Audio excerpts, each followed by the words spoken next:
Welcome to the Sunset Safari, and look who it is. It is the Queen of Djuma, Karula, the dominant female leopard in the area. And it seems like our leopard luck has been broken, and we are able to find a leopard on this Sunset Safari. Now, we are back at that impala kill that we showed you on the Sunrise Safari. She's moved it slightly, fed a little bit. Now, the big question is, are the little ones here? And I cannot say yes or no yet. They could be off lying in the shade somewhere where we can't see them at the moment. So there is a big possibility that she went back to fetch the cubs. And the kill is in the heart of that thicket. So there we go. You can just see the male impala behind her there. Now, we're on Djuma Private Game Reserve, right in the sort of western sectors and off a road called Impala Road. Now, Dave and I are carefully checking and listening under every bush to see if we might see those little ones. My name is Brent Leo Smith. I have Dangerous Dave on camera. We have Jamie and Viam out in the other vehicle, and Rebecca and Louise in final control. But what a way to start Sunday's Sunset Safari with the Queen of Djuma, Karula, who is being irritated by the flies at the moment.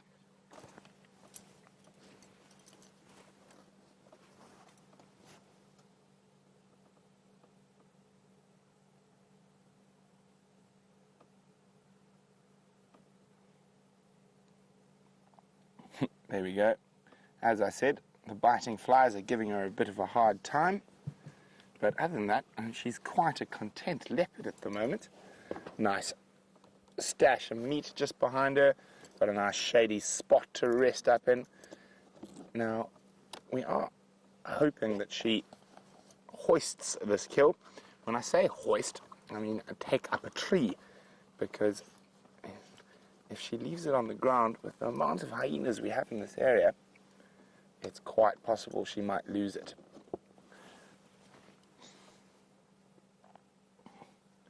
Now, you can see that little shiver through her fur, and that is a response to those biting flies.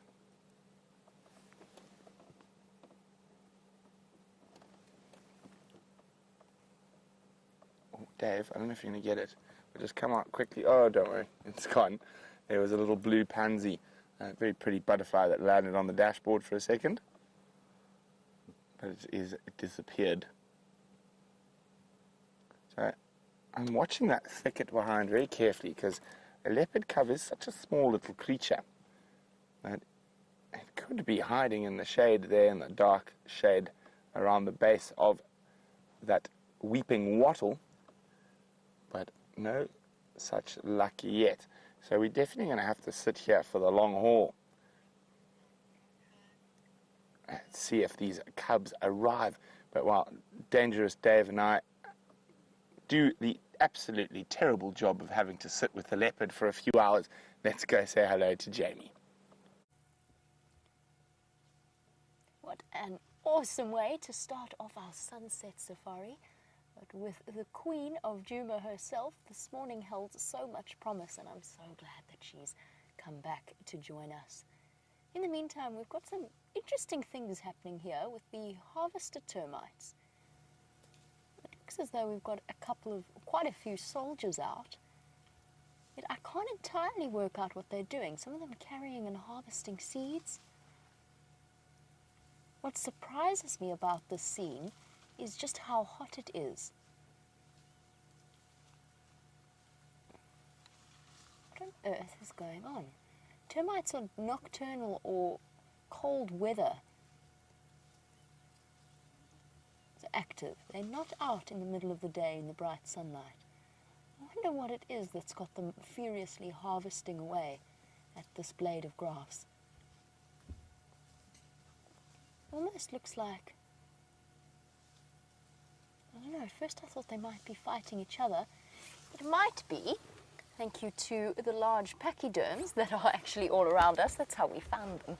We stopped to have a look at an entire herd of elephants. Sorry, distracted myself completely. My name is Jamie, and this afternoon I have VM on camera with me, and we're biding our time before we can head across to where we left, who I think is Nkanyeni. We had a female leopard this morning, but we were struggling to get signal, so we never really got the perfect look at her face. But as far as I know, it was her. So we'll be heading to her, and it feels as though this Sunday we have broken our leopard drought in spectacular fashion. And there's one of our ellies. Most of them have moved off by now. I got so distracted by the termites. VM actually spotted them. He heard them rustling about.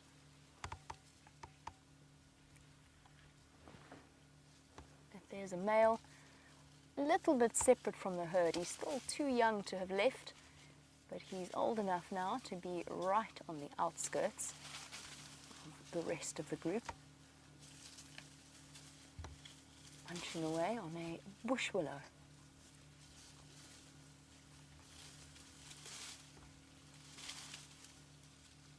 A very varied start to the afternoon for us, from one of the smallest creatures to the absolute biggest. I think this might be the same herd that Brent had this morning on the sunrise safari, and I saw some of the clips that our viewers kindly put up of that elephant sighting with Brent and the young bull that was throwing sticks at him. He pulled up a sort of a trunk full of plant material and then quite clearly chucked it at Brent. It was very entertaining to watch. I love it when they do that. Speaking of Brent, I'm going to let you go back. We're not going to keep you from Karula for much longer. Enjoy her.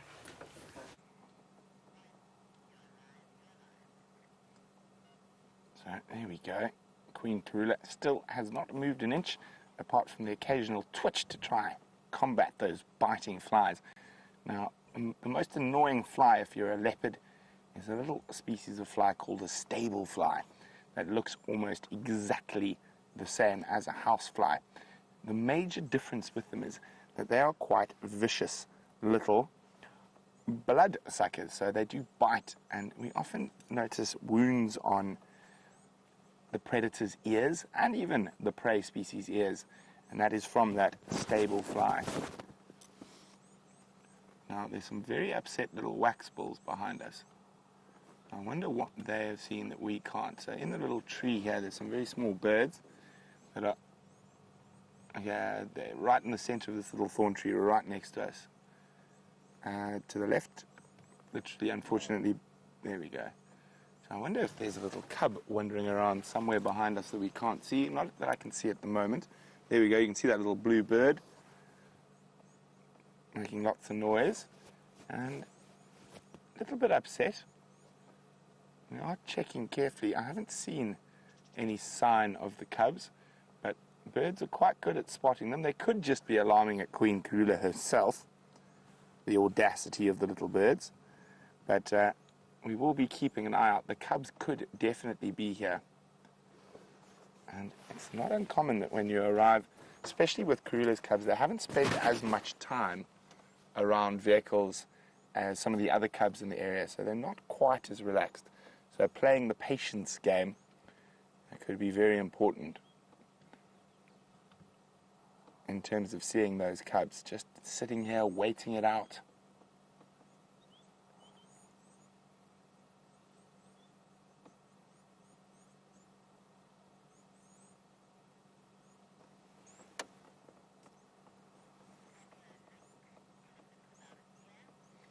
So while we continue to wait here with Queen Karula, let's go back to Jamie, who's got an interesting elephant to show you.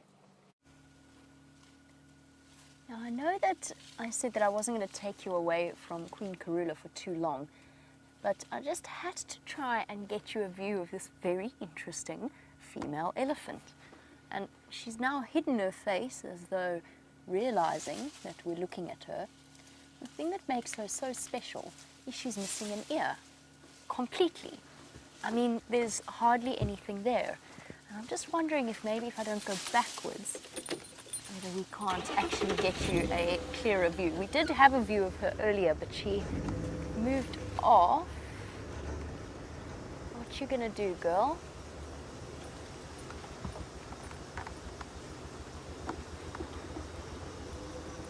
Right, so clearly her one ear is absolutely fine and fully functioning, but her other ear is a total stump, and I don't think I've ever seen such a completely missing ear before.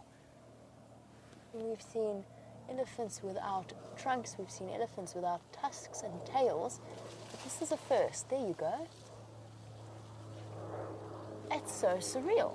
It almost makes her look like an Asian elephant or an Indian elephant when you look at her from that angle. I have no idea if that was a birth defect or if it was due to some kind of an injury, maybe something similar to what we chatted about with James and that tailless elephant. Unfortunately, she is moving off. But just one of those little oddities that the bush has to offer. If you have any thoughts and opinions as to how it is she might have lost that ear, or if you have any questions on the subject of elephants, leopards, or anything out here in the African bush, please send those through to #SafariLive on Twitter, or you can email through to questions@wildearth.tv. We absolutely love to hear from you, and it's kind of like having you right on the back of the vehicle with us. I don't know what happened to that elephant's ear. A little bit bemused. But it was just something that I thought might be interesting to you. We're going to go across and check Sydney's Dam, and while we do, back to the Queen of Djuma herself.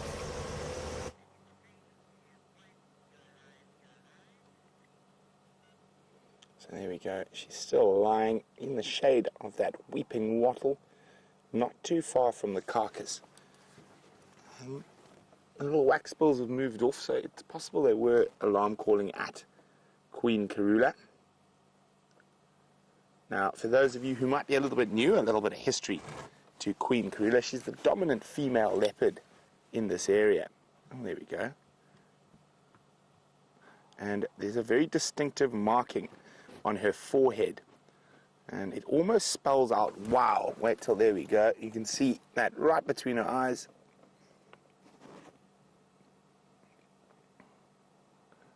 Now, let's watch her behavior very carefully here.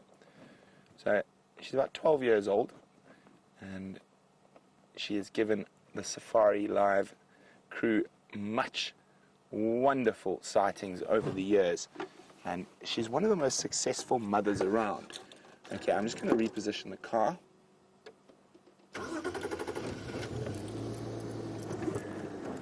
Looks like she might feed again.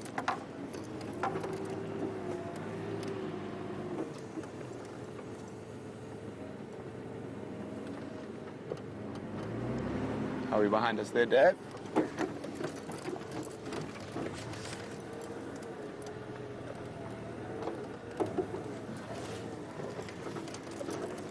Okay, so we're just going to get around to the other side, and she's going to feed off. It's a young male, not this year's baby, but last year's baby that she's caught. Now, it's quite a big piece of meat for her, and she might struggle to hoist it. So what she might do is remove the stomach, and just trying to get a little window in there.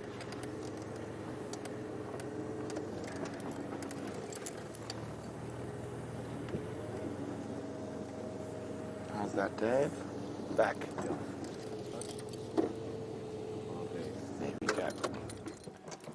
And then you can see, like with most cats, even lions to a degree will pluck the fur from the carcass like she's doing at the moment.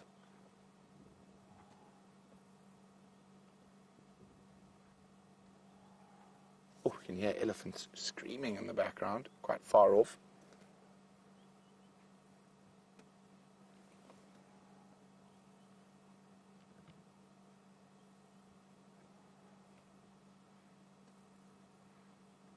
as I was saying about Queen Karula, one of the more successful female leopards in terms of rearing cubs in this area. At the moment, she's got 2 cubs. It looks to be a male and a female. And she's trying to get rid of all the fur she's just plucked. So a lot of you wonder, do leopards get hairballs? And of course they do. It looks like she's almost about to cough up one right now.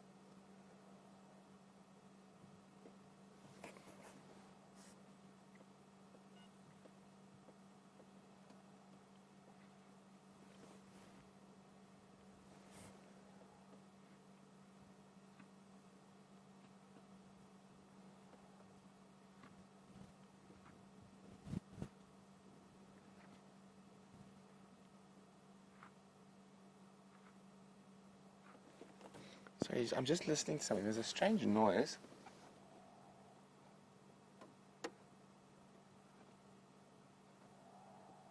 There's a cub here. I can hear it. Okay, so there is a cub here. I can just hear that little... And I can't see it yet, but it is somewhere in this little thicket. I can hear the little one.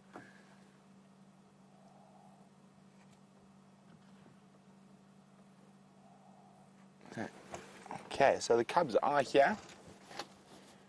They're about 4 months old at the moment. They were born on the 1st of February 2016. So I think we're going to have to just sit here and wait patiently, and the cubs should hopefully pop out. So while we do that, let's go see Jamie, who's got another one of Africa's carnivores to show you. Won't believe what's happening here.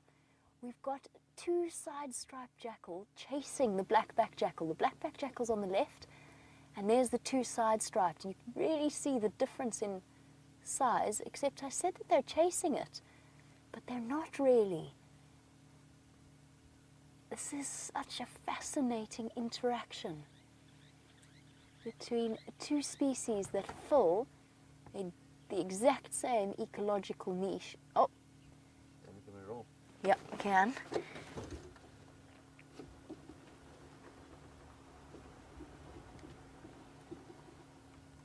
There's the side striped.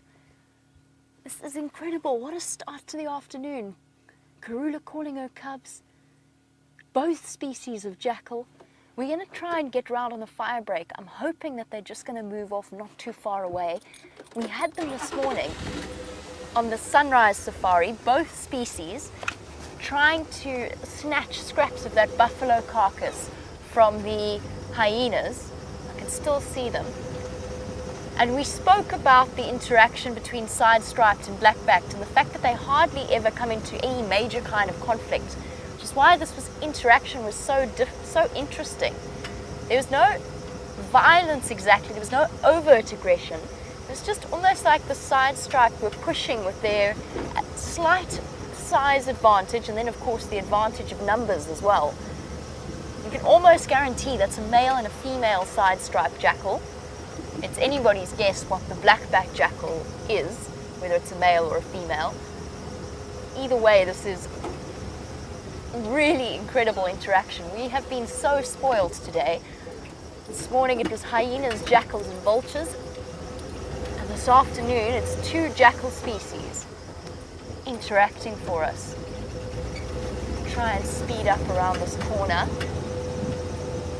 We just got to really keep our fingers crossed that they haven't disappeared into thick vegetation. Oh, I think I can see one there.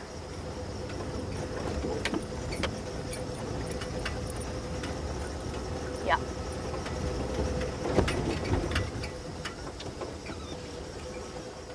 And they're sniffing around. There's obviously still scraps of the kill from this morning.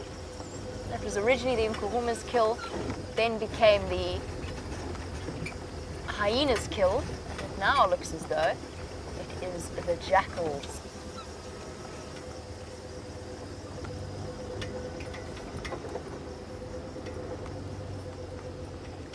There's one side striped just behind those trees there.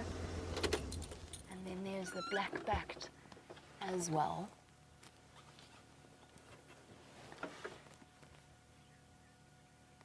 It looks like the black-backed, from what I can see. Yep, that's the black-backed.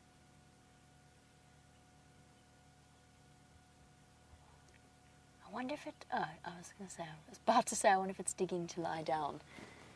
And there you go, that's exactly what it did. And then, there's the side striped. We're going to stick around and just watch this interaction a bit. While we do, back to Brent and Karula.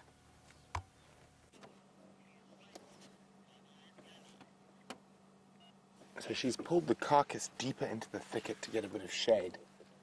And we still haven't managed to catch a sight of the cub yet. It's gone quiet again, but it is around. And at some point she might start calling to the cubs.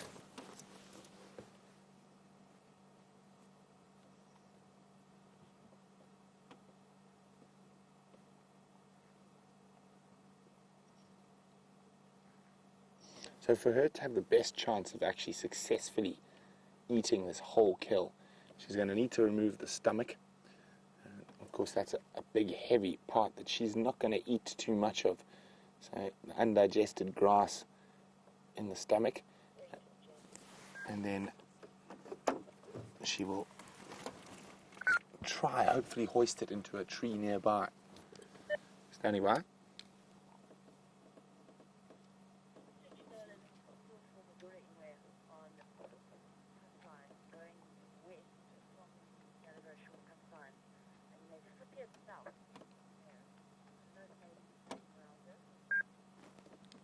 Copy, thanks. So just a little update from Jamie there. There's tracks of a male leopard coming in from Buffelshoek on top of our tracks from this morning. That could be Mr. Tingana. And they were heading in this general direction now. A male leopard will steal this kill from a female if he happens upon it. I think she's lucky. This isn't sort of on his normal route, but you never know with these leopards which way they might decide to go. So there's always a huge debate on the parental lineage of leopard and leopard cubs. So she mated with about 4 males that we know of, 3 males that we know of. She possibly could have mated with a few more. Now, she mates with lots of, there we go, look, she's got into the chest cavity now.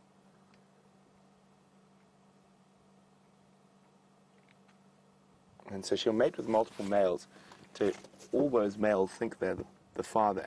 And that's to give the best possible chance for her cubs to survive if they encounter any of these males.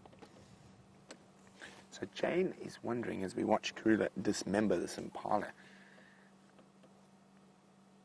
how long will a leopard feed on a kill for? Well, Jane, it's entirely dependent. They have no qualms eating highly rotten meat. So if she can get a kill this size into a tree, she'll happily feed off it for 3 or 4 days if it's big enough, but normally 2 to 3 days.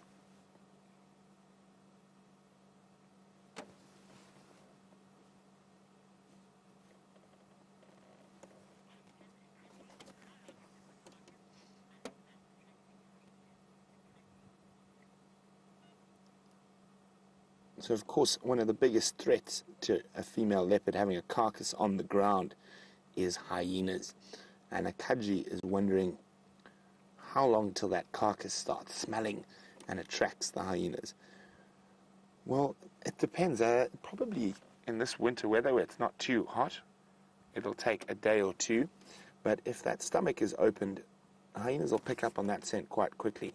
So what happens is leopard normally try cover the stomach in sand to help mask that scent. And we might be lucky enough to watch her perform some of that behavior a little later.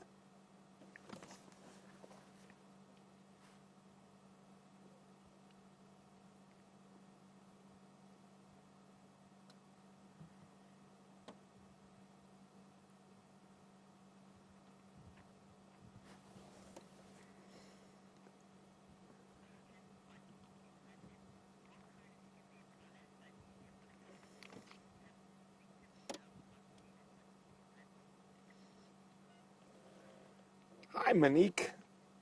Monique is in London, and she's wondering, will Karula skin the impala to make it easier for the cubs to feed, or do they just instinctively know how to do that? Well, Monique, they do instinctively know how to do that, but she has already opened up the carcass, which will make it a little bit easier for them to feed. And the fact that they haven't eaten much on this carcass means that her and the cubs are pretty well fed at the moment.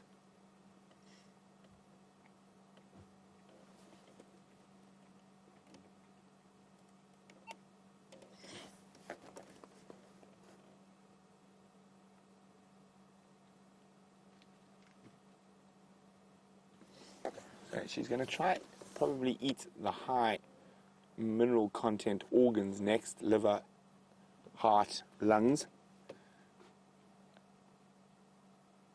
kidneys as well. Liver's quite important for most of the big cats because of its very high iron content.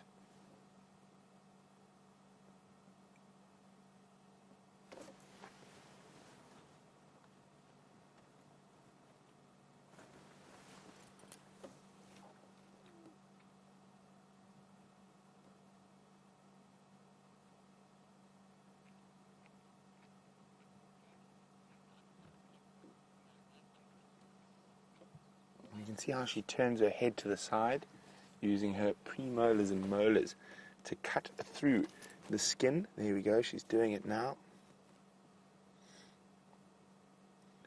And we'll also use those to go through certain bones. There we go, she's pulling it closer towards us. And you can see the stomach start coming out on the left. And now she's opening up the stomach, or the outside of the stomach. There we go. You can see the intestines. Now she'll been trying to get to, as I said, those high value pieces of meat inside that impala.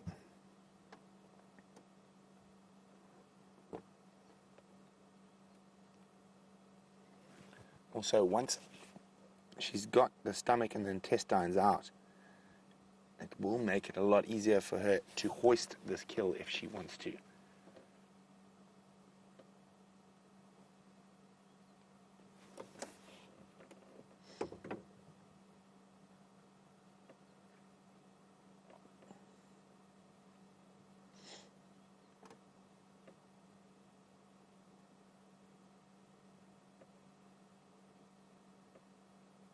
So she probably made this kill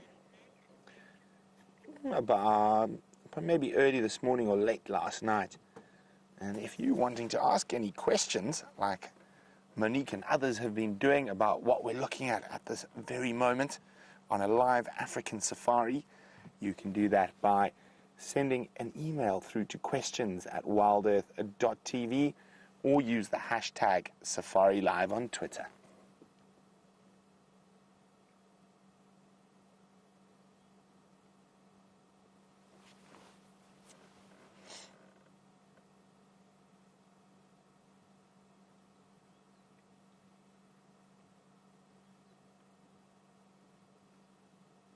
So, those cubs haven't made another peep yet.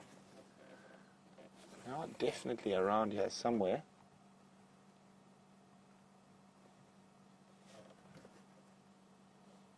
As I said, her cubs haven't spent that much time with vehicles.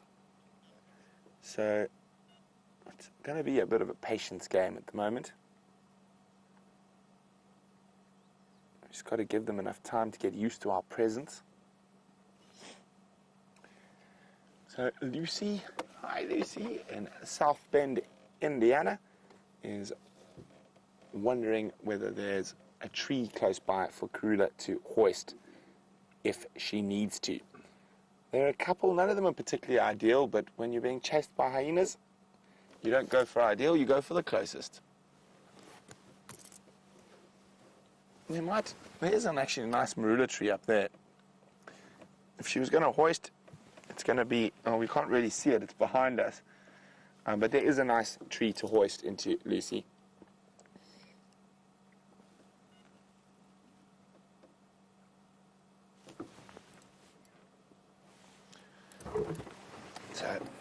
Isn't this exciting? A Queen Karula of Djuma Private Game Reserve. She's got an adult male impala, about a 2-year-old, and we think her cubs are close by somewhere.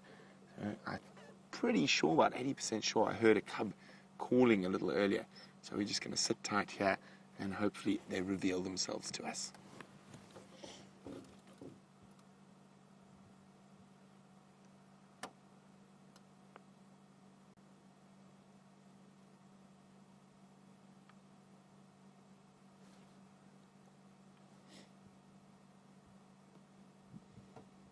The moment she's just opened the abdomen of the impala, feeding off some of the internal organs. Looks like she's feeding off a piece of the small intestine at the moment.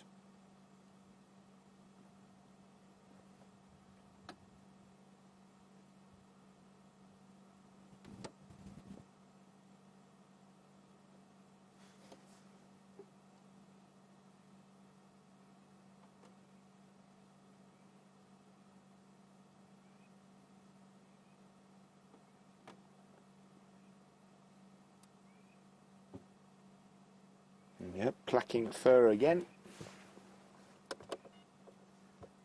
I'm still constantly scanning into the bushes around, trying to see if we can spot one of the little ones.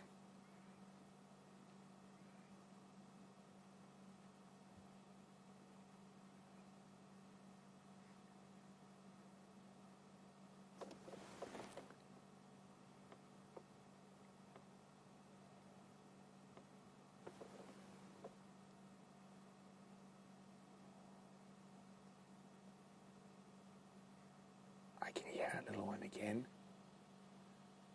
Can't see it. Can hear.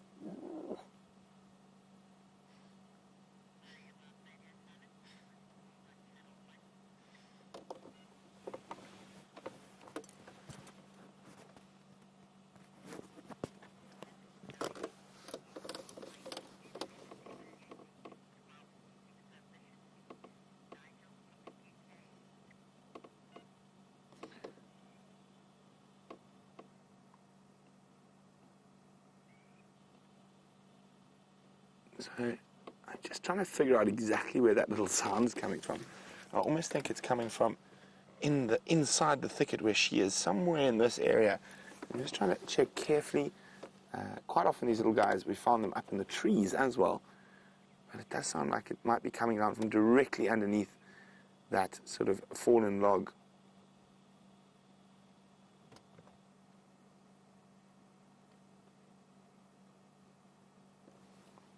Just trying to see any movement, but nothing yet. And it looks like she's got to some of the good bits. What's that she eating there?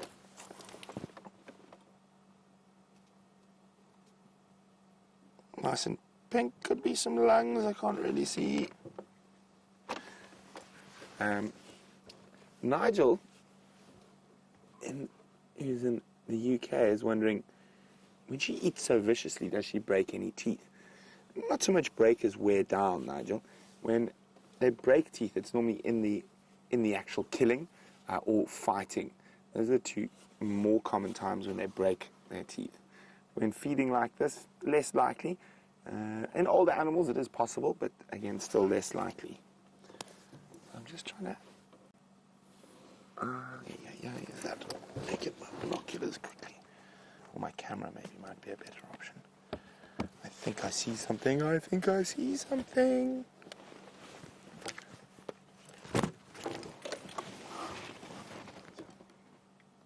Just trying to... A light's quite difficult, and you get into that, the depths of that bush. Oh, no, she's moved now.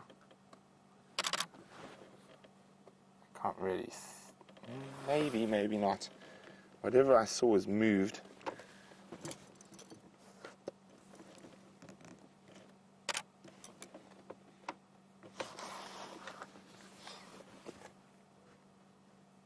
So we're starting to smell the carcass now. Not too bad. It's quite a fresh carcass. Sort of the smell of undigested grass from that impala's stomach.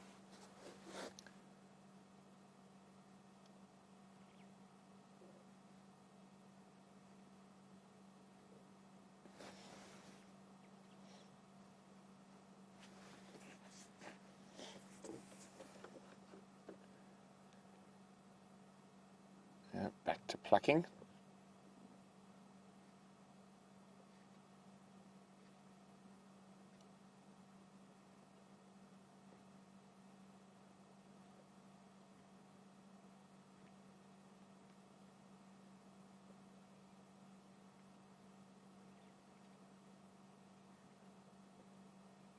It's just bumping the branch there. Whole bush is moving.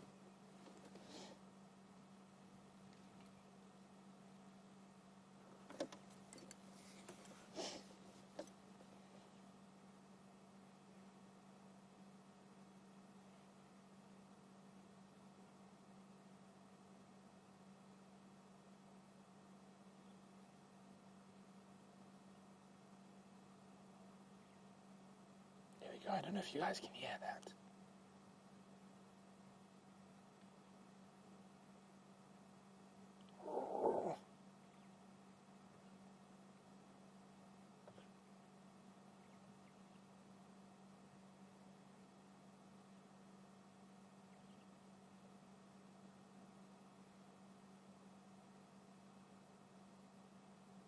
Well, imagine having all that hair in your mouth. Not very pleasant.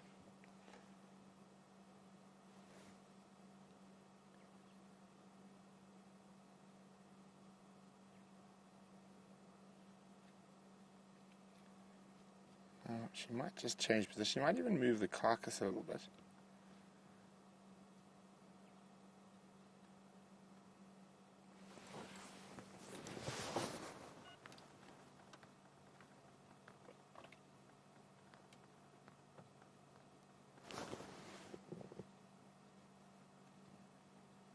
Sorry guys, I'm being quiet. I'm just trying to listen. I'm trying to pinpoint where this noise is coming from.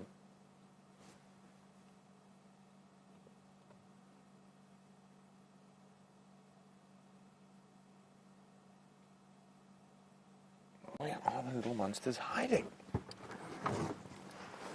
Sorry, I think I hear something bigger coming through. There might be some elephants moving in behind us. I can't see them yet. I just every now and then just hear a branch breaking.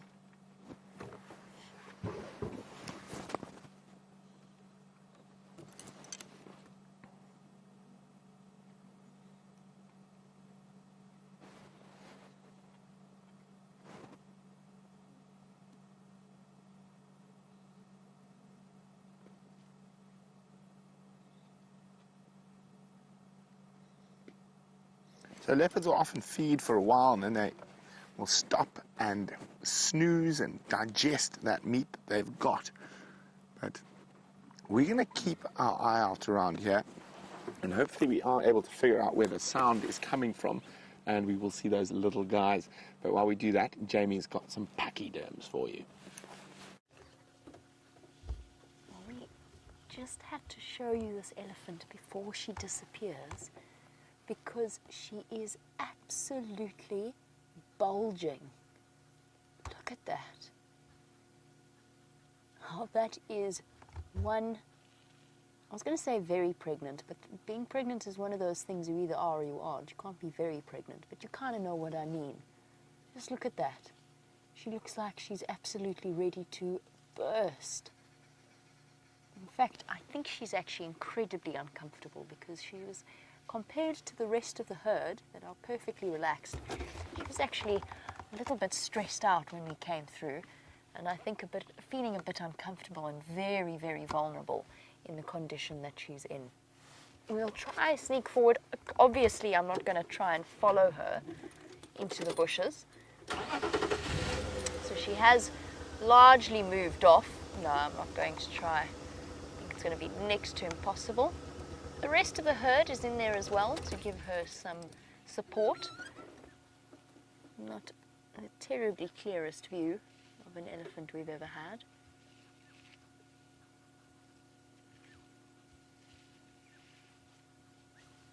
I'm just going to take my earpiece out for 1 second.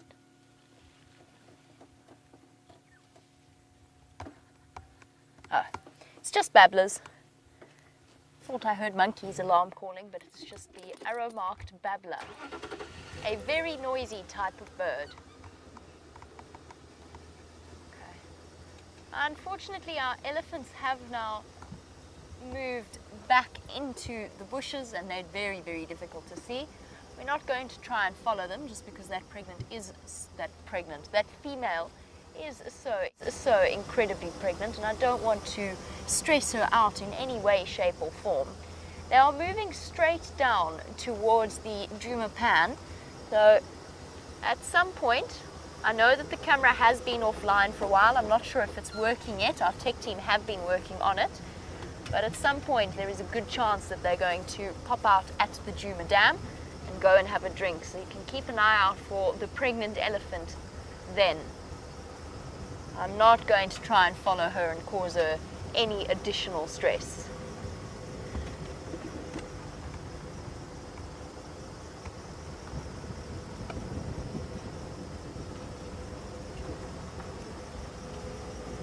And we're going to start making our way more resolutely now.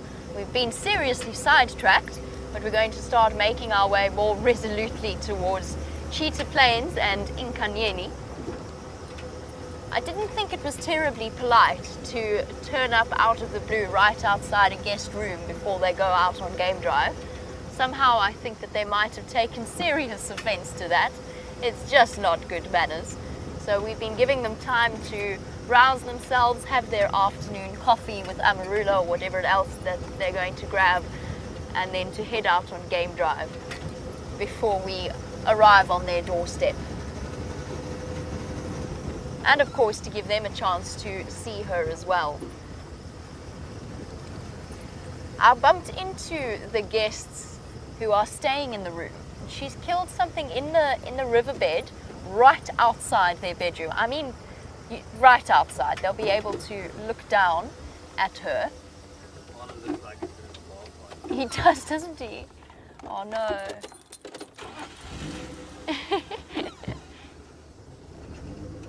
Sorry about that. Rusty not firing on all cylinders, quite literally. But he really does. That was the best description that VM just came up with.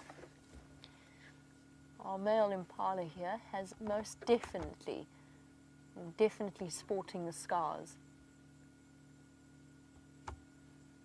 Hey boy, how's the rutting season going for you? Look at him, shame. Oh, puffy, swollen eye, injuries all over his face. And that's exactly what he looks like for him. He looks like he's been in a bar fight. And of course the male impala are looking a little bit the worse for the wear. Oh, his left side's okay. His opponent obviously managed to get in on the right and get to his face. It is mating season for the impala. It's slowly drawing to a close, actually, over the next few weeks, but they have been furiously fighting each other to get hold of a harem of females, a temporary harem. Impala don't have a permanent harem, but a temporary harem that they will then keep with them and defend from other males. And he's clearly, I'm saying he's come off second best. Well, first of all, we haven't seen the other guy, but also he might have been defending a harem for 7-8 days straight until he was absolutely exhausted and just didn't have the energy to do it anymore, and then got pushed out and taken over by the next male. And in that way it keeps the impala genetics fresh, so you don't find that just one of them is mating with all of the females. They exhaust themselves and then the next one comes along. I think we'll leave our poor battered impala. He'll be absolutely fine, just by the way. I don't even think his eye is damaged. It looks sore, it looks puffy and swollen, but I don't think it's going to be like Nelson. Nelson, the one-horned, one-eyed impala, definitely was far worse off. So I think our impala gentleman's going to be absolutely fine. Let's head back over to Brent, because I know that there will be other vehicles wanting to join that sighting, so let's enjoy our time with Karula while we can.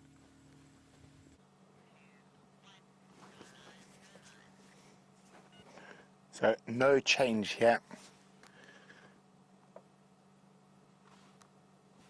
Yeah, with the queen, and she's still eating this impala.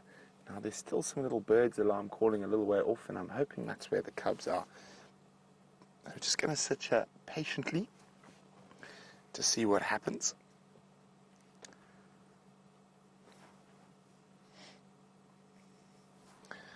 So this impala kill was found by Taxon and Fanucci from Juma's Vuyatela Lodge this morning. When they found it, there was no leopard here, but as you can see, now there is. So whether she went off to fetch the cubs, or maybe just went for a drink of water. Now, if the cubs were a real long way away, she might not even bring them through. And I'm just trying to wonder what I heard. I'm pretty sure it's a cub about 80%, but not 100%.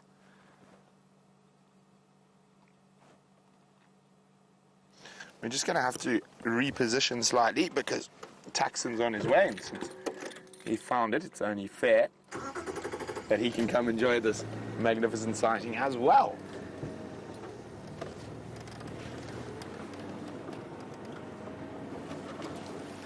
So, watch out, little terminalia tree. I'm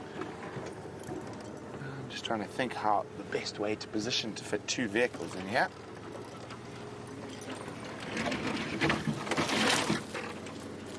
Out the tree. Oh, it's stuck now.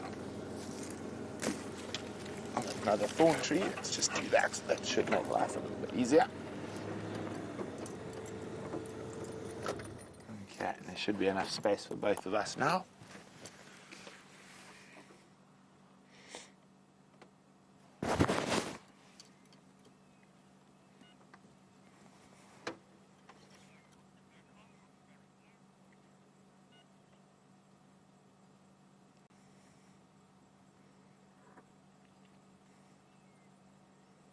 So she's right in that abdominal cavity at the moment, getting to a nice, rich in mineral organs.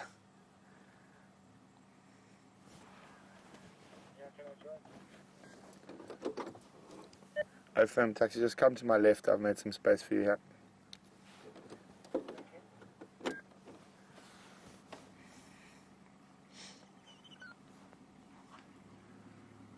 So there we go. The Juma guests are coming to enjoy Queen Karula with us.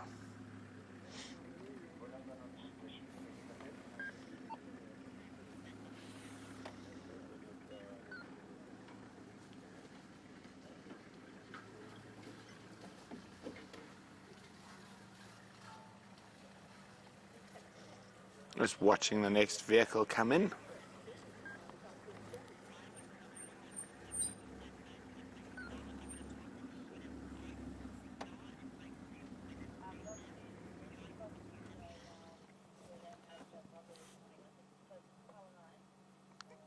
Hi, Joyce. Joyce is in New Hampshire. Joyce is wondering, why would Karula bring her babies to a fresh kill that's not in a tree?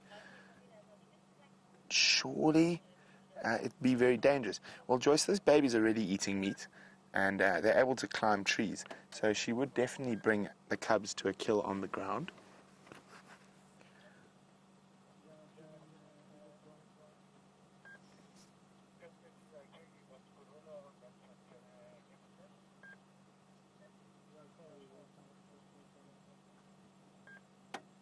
I'm just going to have a quick word with Taxi. I think the Mampimpan are here. I heard that down that side with those birds are alarm calling. You hear those tip, tip, tip, tip, tip. Ow, ow. So I think they're around.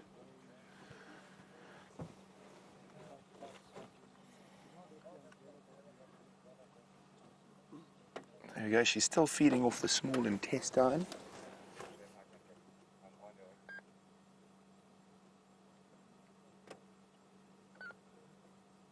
There we go. You saw the droppings drop out there. So she will feed off the outer parts of the intestine, obviously not the undigested grass and dung inside the intestines.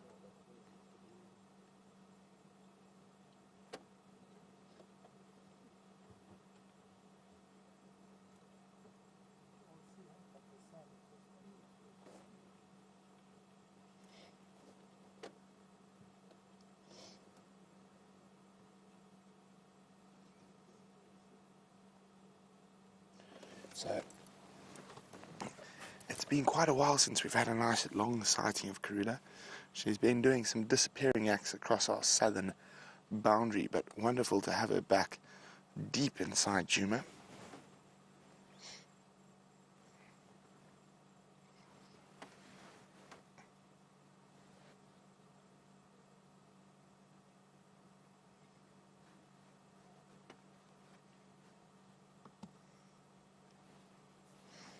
So the light is a bit difficult.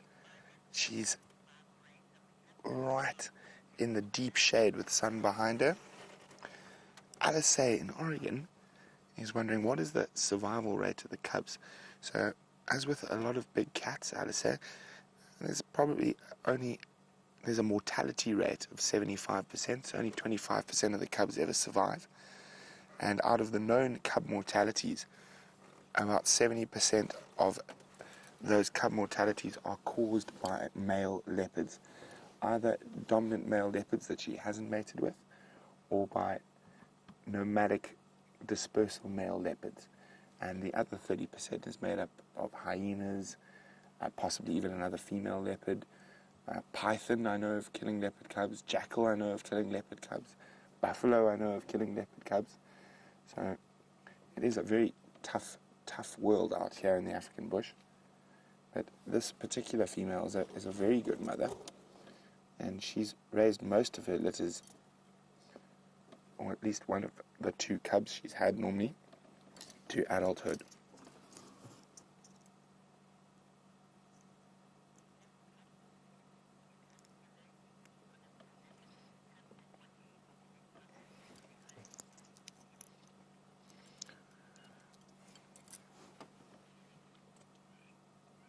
So hi Kathy. Kathy's in Tennessee. Kathy would like to know, is hunting a learnt behavior, or is it something that comes naturally to the cubs? Well, Kathy, it comes naturally, and Kathy would also like to know what age do they first start hunting.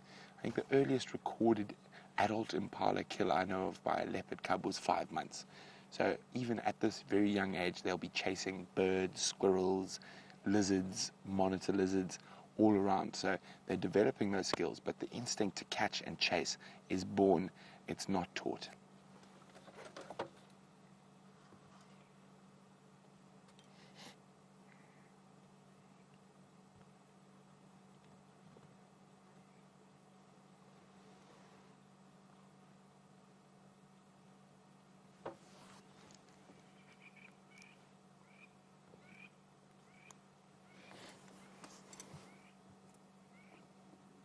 This is incredibly special. We're sitting here on a live African safari, mere feet away from a female leopard devouring a young male impala.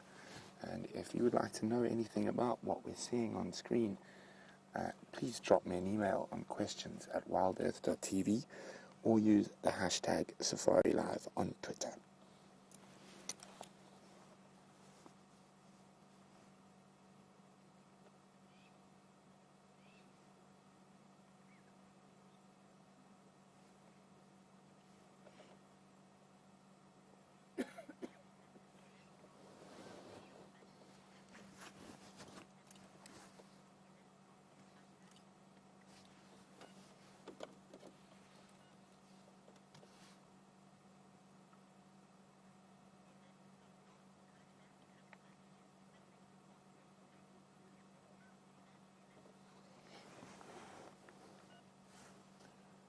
So Ellen in North Dakota says, it looks like she's sniffing before tasting. Do all the big cats do that? Ellen, I don't really think she's sniffing. She's quite aware of what's in there. I think she might just be getting either hair or blood or whatnot on her nose, and she's just trying to get rid of it.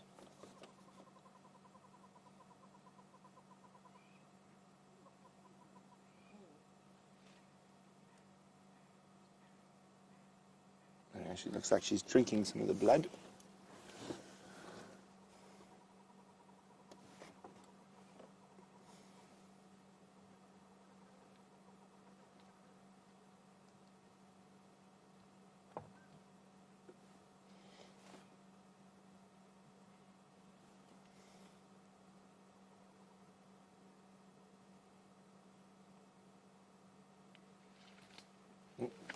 deeper into the shade.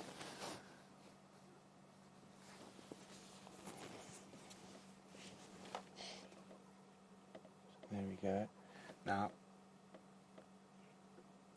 there's a couple of reasons for that, because she could be getting a little bit warm and that sun's setting, so the sun is directly behind her. The other reason is she might be worried that it's being seen by potential scavengers such as vultures, and when vultures start dropping, the lions and hyenas watch carefully and could be following very shortly.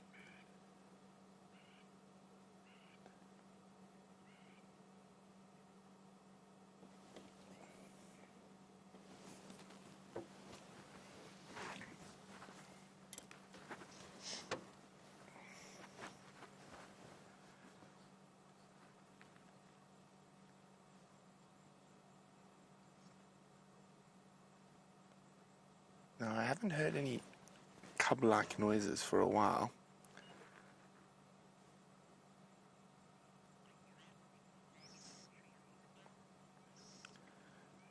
So, while we wait to see what happens here with the Queen of Djuma, let's jump back on board with Jamie, and probably the creature that most leopard cubs rack up as their first kill. Whoa, John sent us through an update about a leopard or a lion sneaking past on the Djuma Dam camera. And I've come through straight to the scene to investigate, and I've located 2 witnesses. I've been attempting to ask them, but at the moment they've both clammed up, and they won't tell me which way it went, and they won't tell me what it was. But a very big thank you, John, for sending through that update. I've just heard about it now, so I have come across to the Djuma Dam camera to investigate, and I've located 2 tree squirrels, one of whom is pretending that we haven't seen it, or hoping that we haven't seen it, and actually what I think it's doing is basking. In fact, I think both of them are basking in the late afternoon sunlight. Unlike squirrels in the northern hemisphere, our tree squirrels don't hibernate in any way. They don't have to stockpile food, but they do have to eat as much as possible during the summer months. Oh, are you going back to where we first saw you? The squirrel really enjoys this really fragile looking branch. Feels as though it might be the wrong place for it to settle. Looks as though it could break at any second. Not actually that I have ever seen a tree squirrel fall, misjudge, or in any way show a lack of coordination or climbing skills. Right to the tip. It feels like a very risky decision. And it really does look as though it's been spying on whatever's going on around it, keeping a close eye on the comings and goings of the various cat species. And of course, tree squirrels, one of the first animals to sound the alarm when something like a bird of prey or a snake or a slender mongoose or indeed a leopard or a lion comes past in a sort of cackling, almost witch's laugh type sound. It does really genuinely sound like they are laughing at you when they alarm call. I don't know if these squirrels spotted anything, John. I have checked for the tracks and I'm going to keep looking. While I look, Brent is still with Karula and she's up and about.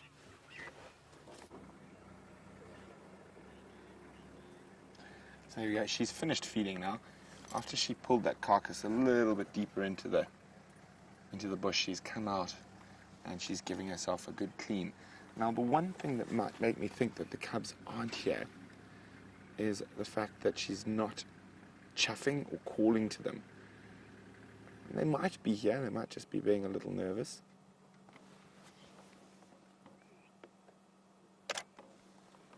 So you hear that click in the background? That's me taking a few photographs. So we encourage you to get some screenshots, share them on our Facebook page, Safari Live, or share them on Twitter with the hashtag Safari Live.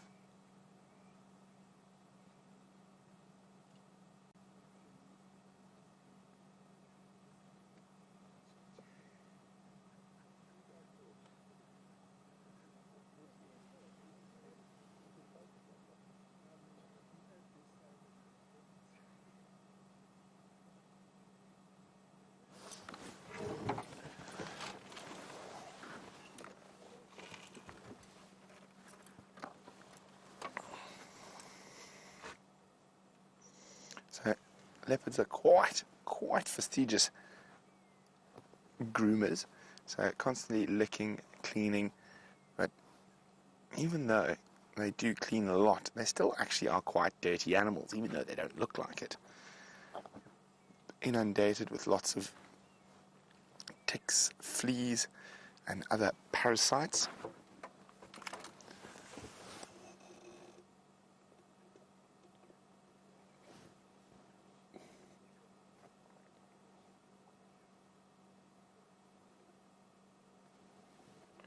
Isn't she beautiful? And you can see those long whiskers are called vibrissae, and they are such incredibly beautiful things. Much longer than a domestic cat's whiskers.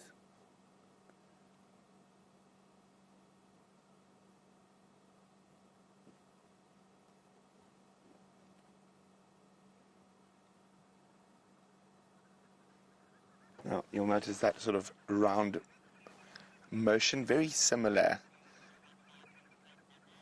domestic cat. That very round lick, paw lick. Now, David in Houston would like to know, does a leopard carry its same name once it crosses over different reserve boundaries? Generally, yes. Most of the time the animal will be referred to by the same name as it moves through between the different lodges.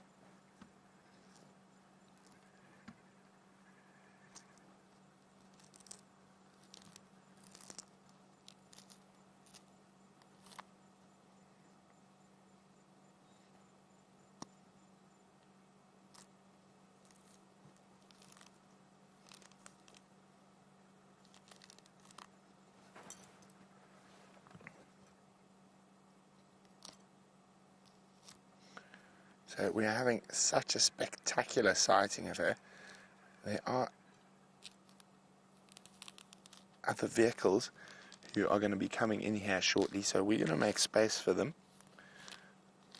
And if there's a chance before sunset, we will come back. If not, we won't be coming here after dark because that kill is on the ground, and the smart hyenas of the Sabi Sands have learnt to follow spotlights to leopard kills.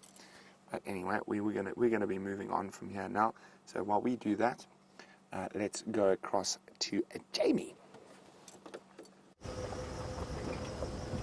Do have a little bit of a mystery on our hands here as to whether, first of all, whether or not John saw a leopard or a lion walking past the elephants on the Djuma Dam camera this morning. Apparently it was very sneaky. But also whether or not it was Karula. The reason I say that is it's just interesting that she doesn't seem to have her cubs with her, yet she left the kill this morning, disappeared off, and then came back once again. Very curious as to why that was, what distracted her. Because, I mean, the immediate thought is that she would have gone to go and fetch her cubs and then come back. But she doesn't seem to have them with her. And it makes me think, or at least wonder, whether or not it ties into the animal that John saw. I've been checking Central Road, which is the usual pathway that the cats take when they're making their way towards the Djuma Pan, or at least the lions take. The leopards tend to be a bit often wandering off the beaten track.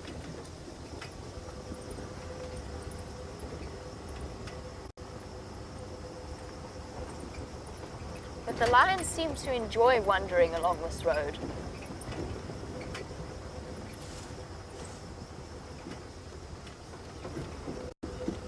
And just bear with me 1 second.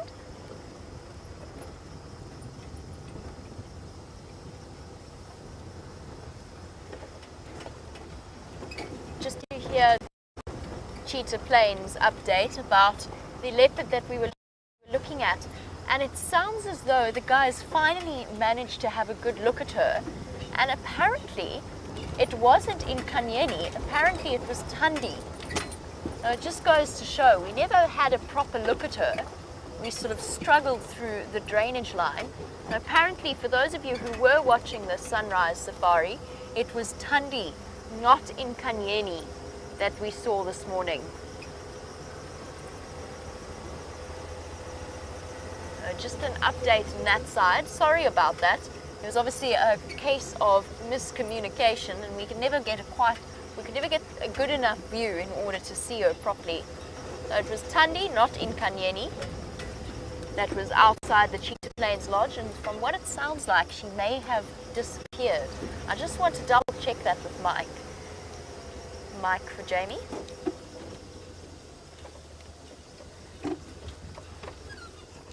Mike, sorry, what was the update on Tundi? It's a line log.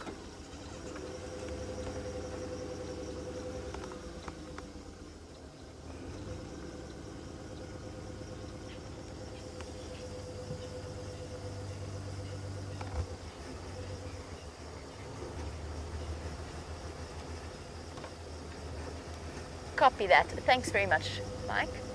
Okay, so she has disappeared. Andrew's been trying to find her and hasn't had any success. And because we're having fireside chat tonight and we have to get the vehicles back on time, I think that will change our plans for the afternoon. I don't think we're going to go racing across to Cheetah Plains today. Standing by, Brent. Brent just wants to chat to me quickly.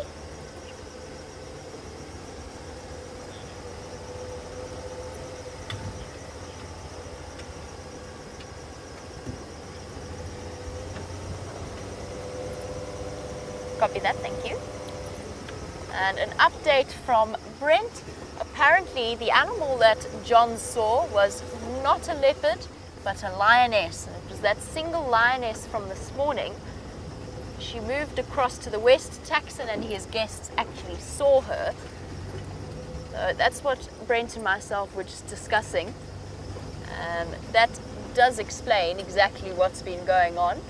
She's probably looking for the rest of her pride.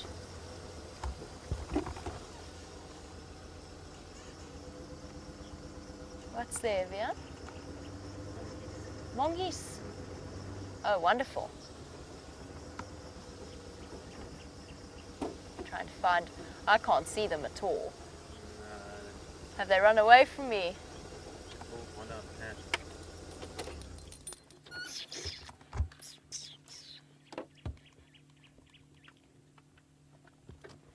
Nope.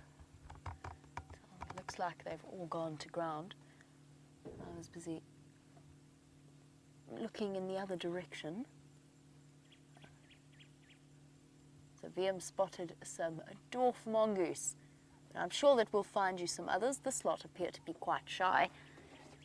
The interesting thing is that the different groups of mongoose tend to be either comfortable with vehicles or particularly shy. It's usually those around the main roads, the regularly driven roads, that are quite content and quite comfortable with the presence of people and the presence of vehicles.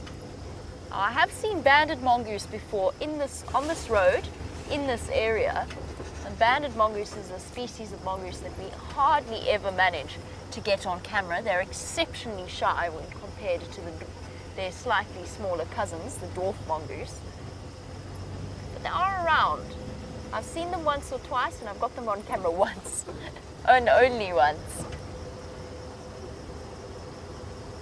They just don't stick around, so that's something to keep an eye out for as well. But yes, that lioness has crossed west from the pan, so that's the opposite direction to where we are going, and is moving. So Brent's going to be checking around that area to see if we can't follow up. I think she might be trying to relocate on the rest of the pride.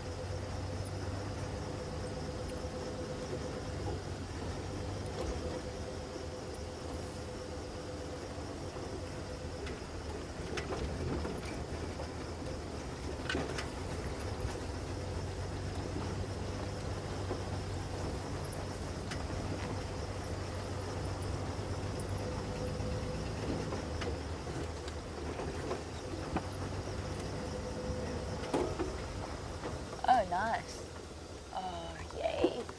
Liam spotted my favorite, or one of my top 5 favorite raptors. I'm just really hoping they're going to stay. There's 2 of them. Please stay, please stay, please stay. Okay, that's going to be, I think, the best view without scaring them. We've got the pair of African hawk eagles that nest here. And as I said, they are one of my top 5 favorite raptors. I couldn't tell you why. I don't know whether it's their appearance. They're slightly mottled. It's the white combined with that dark brown. But it's also, I think it's the fact that you always see them in pairs. And here we go. Injecting the byproduct of digestion. So this pair of African hawk eagles actually nests not far from where we are here.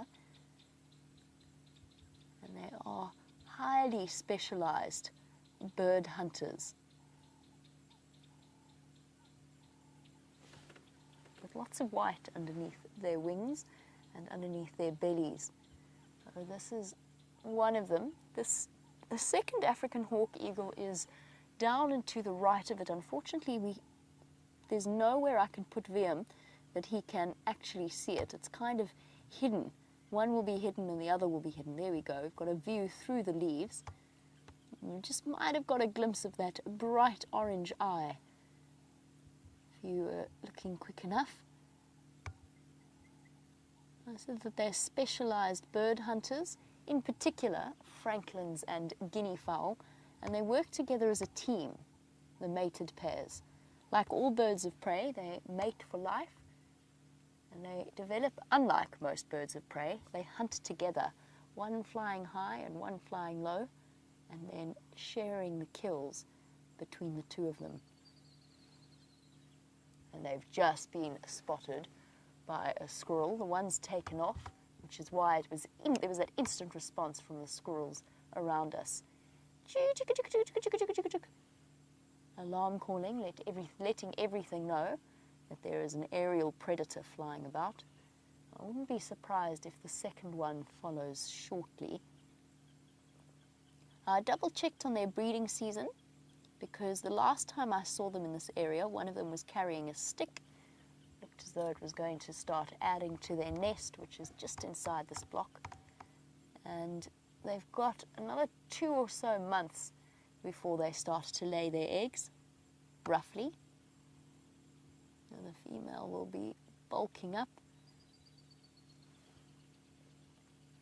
The male will be helping her prepare the nests.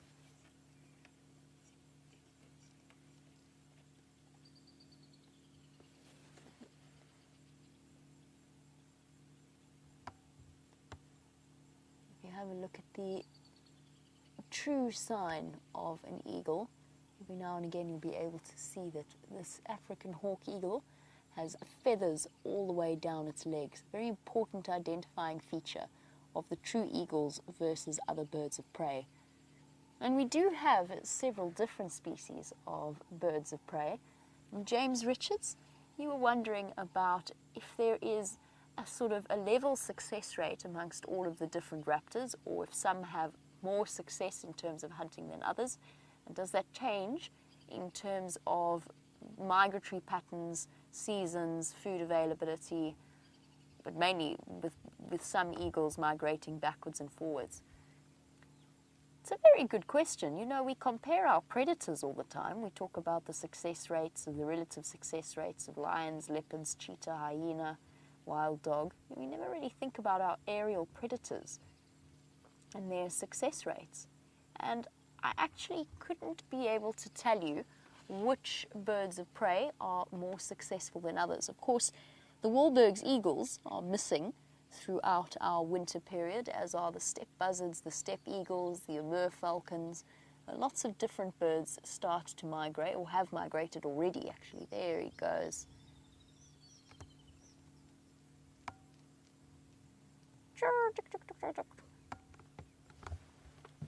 I'm going to think about James's bird question in the meantime. Brent has found one of our other feathered friends. So, Jamie was just chatting about raptors, and here we have a raptor that's being escorted by a large flock of grey hornbills that are not happy with its presence. And I'm going to let you tell me which raptor this is.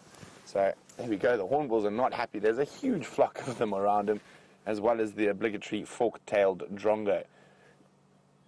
Now, there we go. You can hear the grey hornbills shouting.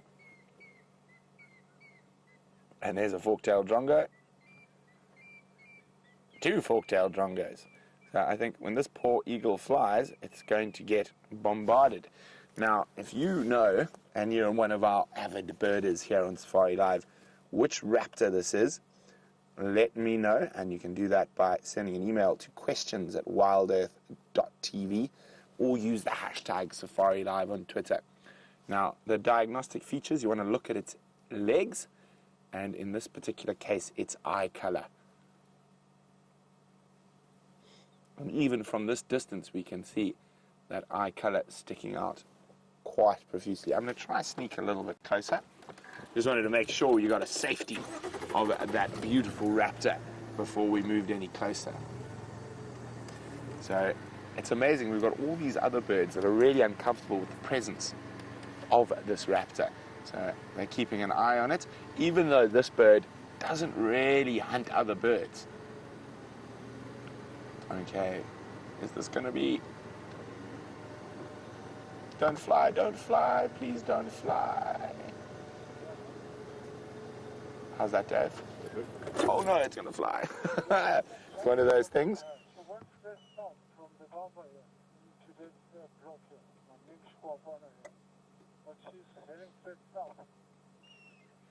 Okay, let's see if we can catch up.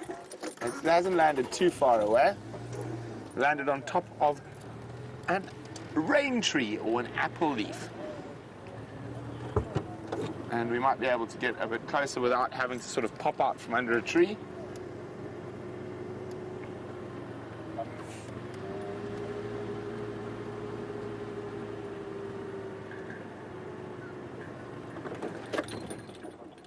Here we go. Oh no, off it goes again. Okay, let's stop harassing the poor creature.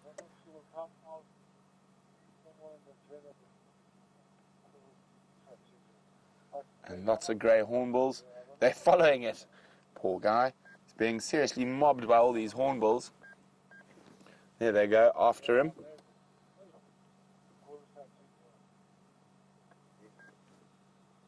And so apparently, and I would like our Djuma cam aficionados to let me know what happened. Apparently, a lioness arrived at the Djuma cam during the day. And I think we did have a power out, so there might have been no power at the dam cam. So we're going to go look. That lioness apparently went west from the pan itself. So I'm doing just a quick check around here before I'm going to head a little bit more west. I think she might be following the edge of a steep line hunting, and it's the Nkuhuma lioness who does have the cubs. Unfortunately, we got really excited this morning. We thought she was bringing the cubs to Djuma, but she did leave them still to the east of our boundary.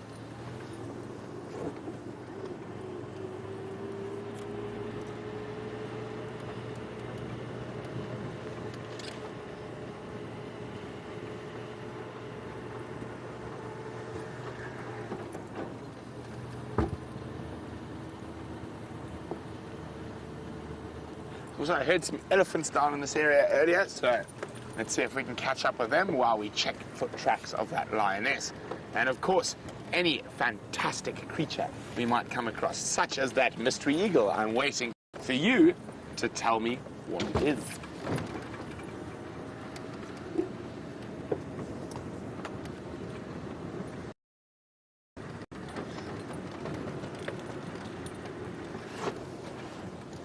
Hi, Peter, in Germany. Peter would like to know, do the raptors kill their prey with their beak or their talons? It depends. Sometimes a combination of both, but generally the talons are the most important things because they will hit whatever their prey species at normally at quite high speed with those vicious talons of theirs.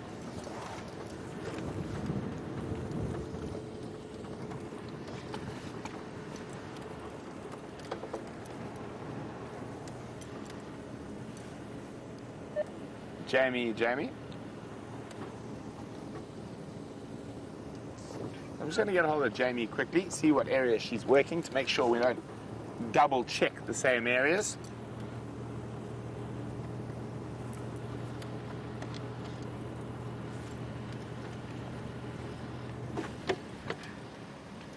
No, false alarm, stick.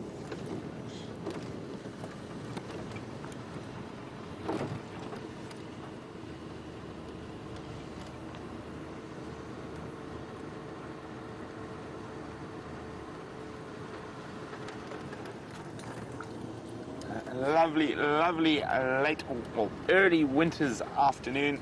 Not a cloud in the sky.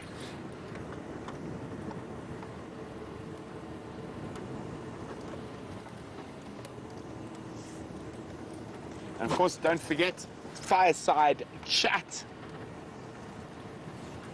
And we will be doing fireside chat a little bit differently to what we've ever done it before. And it is going to be 15 minutes later, so fireside chat will only be 15 minutes today, and it will be on Facebook Live.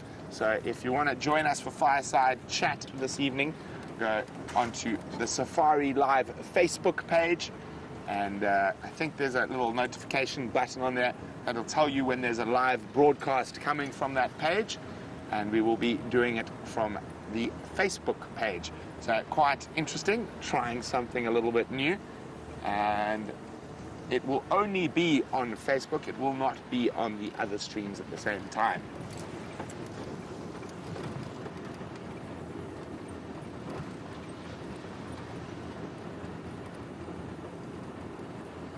So Raisa, Joanne and Alice, you guys are spot on. It was a brown snake eagle with that diagnostic orange eye and the bare legs. So while we continue to see if we can find any tracks of that lioness and those elephants I heard a little earlier, let's go see how Jamie's doing in the east of the reserve.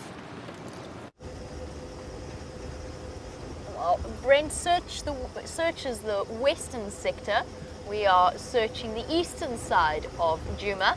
By the sounds of things, it's getting more and more tricky to catch you guys out on things like birds, and I know for certain that it's getting more and more tricky to catch you out on tracks. We'll have to work a little bit harder, but at least that means that we're doing our job right. I've also got tracks of a lioness, by the way, but I'm fairly certain that this is from this morning, where Brent had her right at the end of the sunrise safari. And I suspect that it's the same lioness that then walked past the Djuma Dam and the Djuma Pan. But just in case, we're going to head up north to Buffelshoek Dam and double check around there, make sure that there isn't a sneaky lion or something else having a drink around the dam. It's been nice and warm this afternoon. Very pleasant weather at this time of year, apart from first thing in the morning where we shiver our way through. The weather during the day is exceptionally comfortable. So always the chance of Gijima. We haven't seen him since that incredible time that Brent got to spend with him. Gijima is a male leopard that has started pushing into this area, as far as we can tell, the northern side of Djuma, which is actually the northern part of the main dominant male in this area, Tingana's territory. And this particular leopard is exceptionally skittish. He's not used to cars. We think that he might be a Kruger leopard, or even from even further afield, somewhere where he hasn't grown up with vehicles coming up and down and around him throughout his life, in complete contrast to, say, Karula's cubs or Inkanyeni's cubs.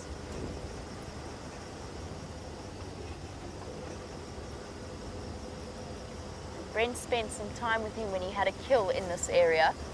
He's much more relaxed at night, which is generally the pattern with skittish animals. Leopards, serval, caracal, all tend to be a bit more relaxed at night when there is or with a spotlight. But he got comfortable enough to let Brent get a good view of him. there's always the possibility that he is around and starting to get more and more used to the constant backwards and forwards of vehicles. I think I've just spotted a catalog again. A catalogue. No, I don't think that's anything. It's on the right of the termite mound, at the base of that thorn tree, and I think not even a log. What is it? It's like a combination of spider web and grass. Got cats on the brain. You never know. Could have been a wildcat. It's happened before, but it wasn't in that case. Not quite as bad as the poor Dacre that I thought was convinced myself was some kind of mystery cat hiding behind the bush one night.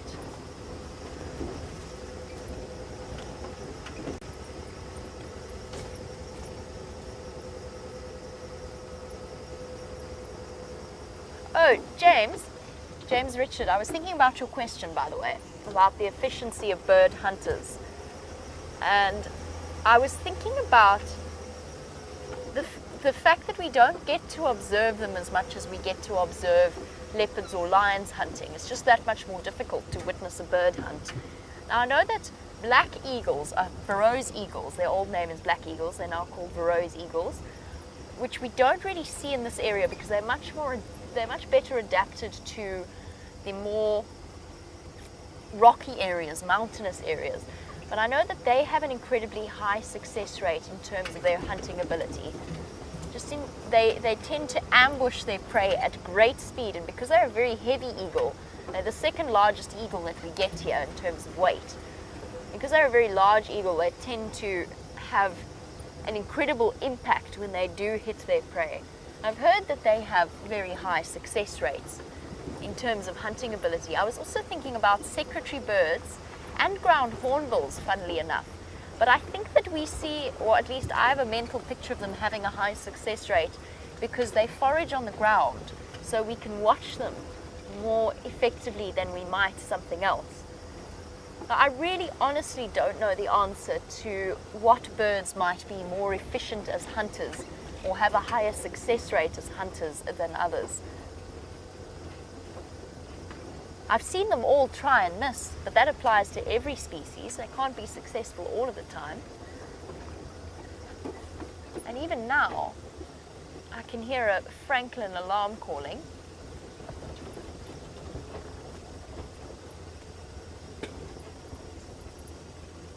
He stopped though, so I think it was just a little bit of a fright. Last time Liam and I saw a bird hunt here, it was the most incredible sighting. It was with an African goshawk, if I'm not mistaken, that had caught a franklin and was trying to pluck it so that it could feed on it, but it was being mobbed constantly by grey go-away birds. The most phenomenal sighting. That was late one evening as we were coming across towards Buffelshoek Dam. Peter from the Netherlands, you were wondering whether our snake eagles or large birds of prey can hunt at night, and the answer is no, they can't. Unless it is a full moon night where you might see a little bit more activity, it is very, very unusual to see them active at night. Their eyesight is not good at night. We arrived at Buffelshoek Dam, currently inhabited by its grumpiest inhabitant. And just to finish off Peter's question before we chat about the hippo at Buffelshoek Dam, Peter, the nocturnal hunting is left solely for the owls to do.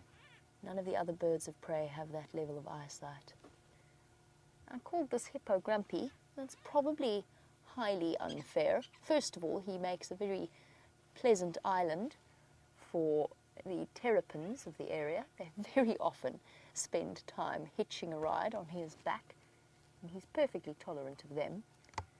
And he's not grumpy, it's not his fault.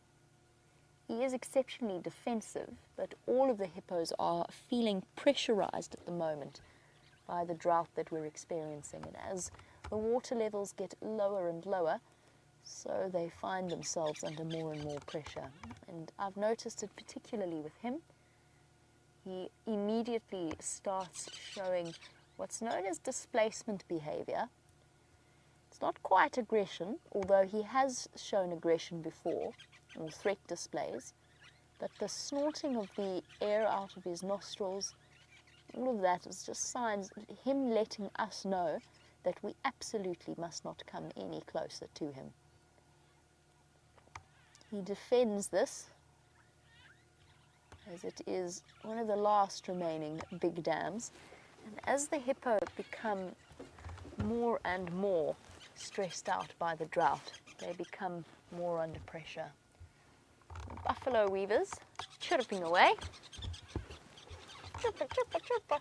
We got asked a question about a white-headed buffalo weaver actually the other day, and I realized I never finished answering it. I can't remember who it was. We got distracted by something, but one of the viewers asked whether or not we get white-headed buffalo weavers here, and I never finished answering. The answer is no, we don't. They only really occur in eastern Africa, so it's Kenya, Tanzania side. The only buffalo weaver we have here is the red-billed buffalo weaver.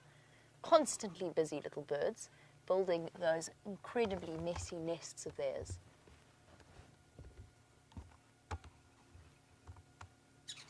And as always, around Buffelshoek Dam, its usual cohort of starlings. In this case, what looks like it's a greater blue-eared starling. Oh. With its glorious incandescent sheen.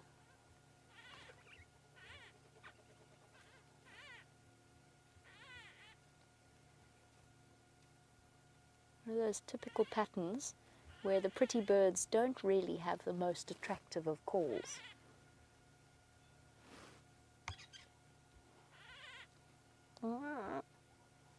Funny sound. Oh, and we have our first visitor to the dam this afternoon. A young waterbuck bull has come to drink.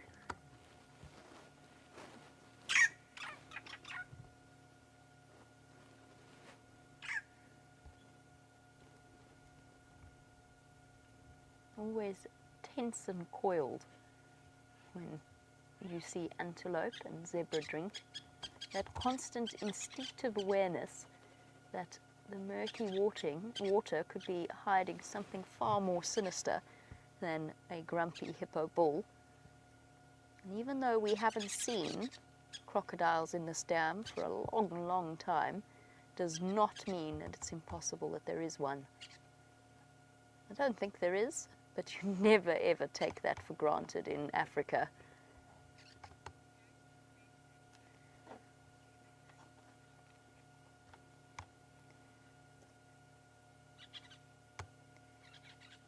While we look at one of our most common antelope, Jessie was wondering about a rarer antelope of a much larger size. Now, Jessie, you were saying that you've heard that the sable might come on to Djuma as we're faced with this drought, and you were wondering whether or not, or whether there are any other rare species of antelope that we might see. Oh, we've got something interesting playing out. Sorry, Jessie, I will get back to your question. I suddenly noticed the change in the hippo's behavior, and that's why. Look, this standoff. Young male elephant, thirsty young male elephant, and our hippo friend. Oh, terrapin's gone sliding off. Really, hippo? He's definitely bigger than that. Well, no, he's not bigger than that elephant, but that elephant is not that much bigger than him, weight-wise. And I think the Ellie is going to come and try and drink from the other side of the dam. We do not want to be involved in a battle between the two leviathans of the bush. Oh, head shake. And we'll make sure that we are ready to leave at a moment's notice, let's put it that way.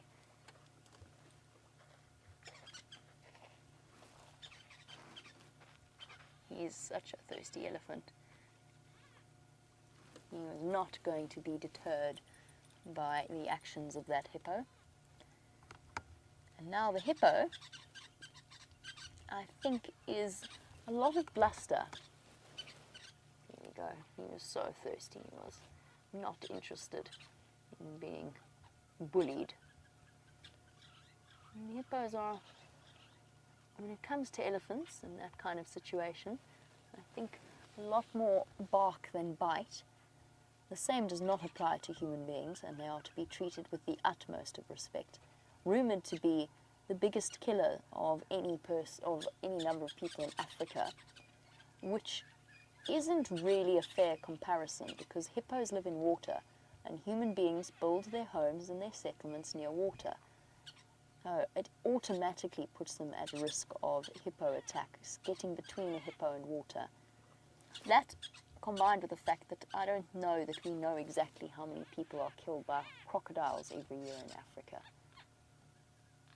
I'm talking about the mammal, not the mosquito, before anybody wants to suggest that. I do know that mosquitoes are more responsible for more deaths than any other animal.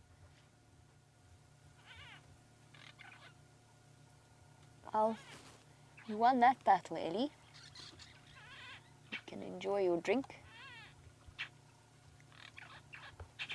Now, if our young elephant bull had some company, if he were with a herd and if there were some other young males with him, he might be a little bit more confident in terms of his approach to that hippo's sort of flag in the ground moment.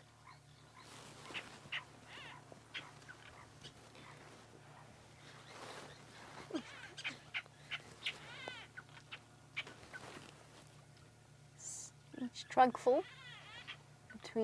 probably with an elephant of this size, between 8 to 10 litres of water. He's having a big drink. Might even have been his first drink of the day.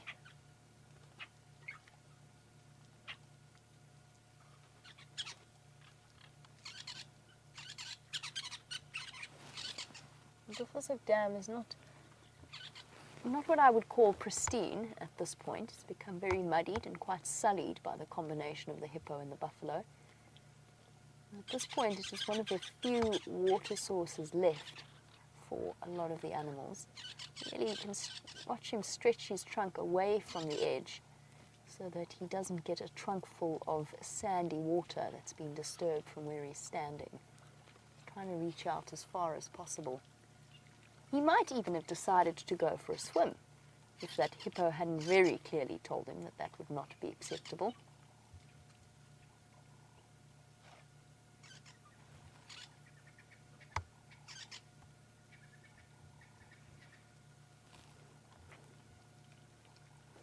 Look at him, trunk and mouth full of water.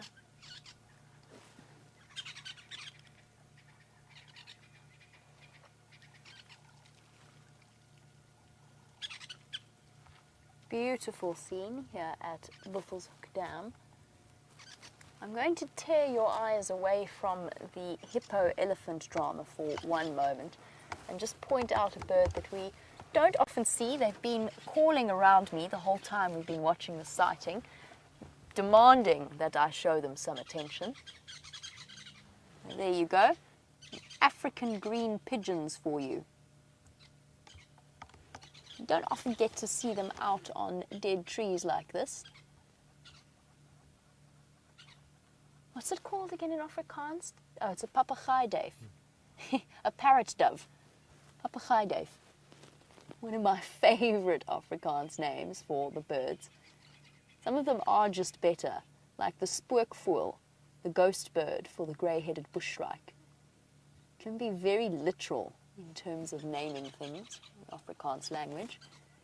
Oh, and joined by a Cape turtle dove.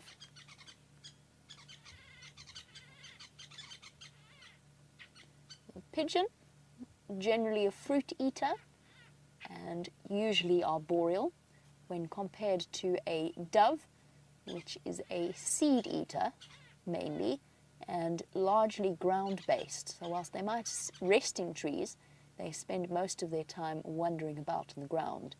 Although they're part of the same larger group, larger family, you can very clearly see the difference in terms of, first of all, size between the birds, second of all, the colour approach. Most doves are relatively sombre coloured, greys, subtle browns, don't really want to draw attention to themselves, whilst the green pigeons, as their name suggests, bright green, with just a hint of blue around the shoulders.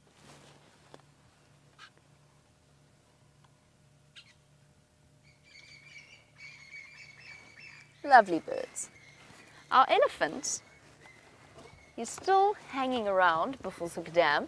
He's thought a little bit about antagonizing the hippo, but for the moment neither of them want to risk a confrontation, and so he's decided that in the interests of being prudent he's going to leave now. But you see that little lift of the foot, the backward glance? That's a sign of elephant indecision. Kind of like he was thinking about going back to show the hippo who's boss, and he certainly didn't want the hippo to think that he had been chased away. He wants the hippo to know that he is leaving on his own terms. It's a very anthropomorphic interpretation of what is happening. But it's so easy to do that with elephants, because they give you that opportunity and they kind of make it that way. So he has moved off. Peter, in Germany, you were wondering, on the subject of our aquatic life at the dam, what kind of fish would live here. The answer is tilapia would be one, and at this point, I think most of the tilapia have died off. At this point, probably one of the only remaining fish is the catfish or the barbel. And the reason I say that is at one point this year, Peter, this dam was dry. I mean bone dry. Most of the fish died. It became exceptionally smelly and somewhat hazardous to walk around, because you'd sink into mud and wind up slicing yourself on the bits of fish bone around it. And catfish have a very useful adaptation where they go down into the mud and they cover themselves with a mucus layer that keeps them protected. So there might well still be some catfish that have survived the dryness of the dam. Jessie, I still haven't finished answering your question. I'm going to try and do it quickly. Sable is the most likely. Sable actually used to be based in this area. There's a possibility of roan, there's a possibility of antelope and tsetse, and maybe even Sharp's Grijsbok. But sable is one of the most likely that you might see out here, just because roan is so much rarer. A bird just landed on our antenna. Okay, well, he's gone now. Apparently it's most convenient. Our elephant has moved off, and I think that Brent has found some more to show you. We're getting inspected by a little bull elephant. Oh, you're going to do a turn around? You got a little bit scared, went a bit too far from Mom. But I think might get some more bravery shortly and come back to inspect us again. So we're right on the northwestern corner of Djuma at the moment. It sounds like there's quite a big herd of elephants around us. We've got those two in front of us, and there's some more off to the left. Oh, there we go. Here he comes.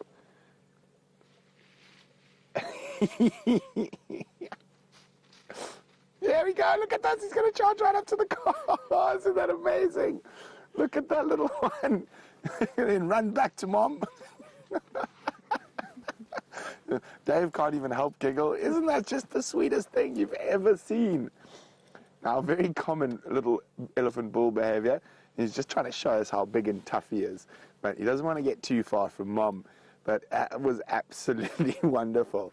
Okay, so we were using our VR rig. I'm just going to do a little clap, safety clap for sinking. And then we're going to turn it off and see if we can move closer to these elephants. That was wonderful. There we go. That was absolutely spectacular. Now, of course, when that happens and it's a big bull who weighs 6 tons, it's a little bit more intimidating.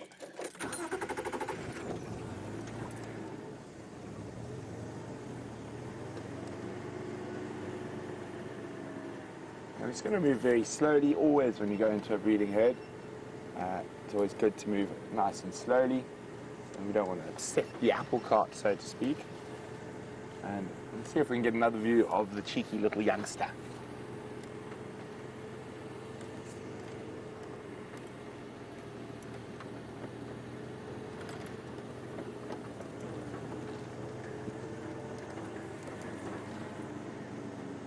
So there we go. Oh, we're going to get another little inspection, a little bit better light. So if you hear some snapping, it's just my camera. It's just too cute not to. Oh, we're getting a little bit from a slightly older one now. Hello, madam, young female. It's more curiosity and a bit of playfulness rather than any actual aggression. So when it comes to elephant breeding herds, you always watch the adults. There we go, look at this. Maybe we should do another VR, Dad. She's going to move off. We'll give it a go. Rolling. Okay, I'm going to do the clap at the end. Look at this. So we're getting some nice elephant activity here. These little ones are playing with us, shaking their heads at us. And quite often, watch, as she walks away, and will suddenly swing around. No, I think she's bored of us now. But it doesn't mean that little guy over there is not going to. So you can see the mother completely relaxed, tail just swinging. Here we go, here it comes.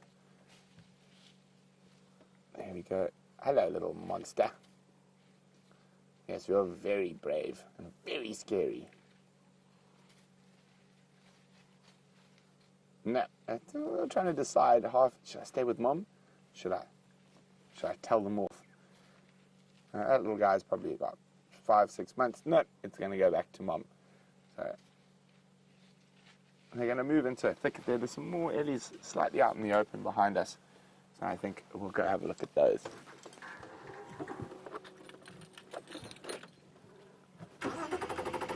Maybe try one more view of the little cheeky youngster.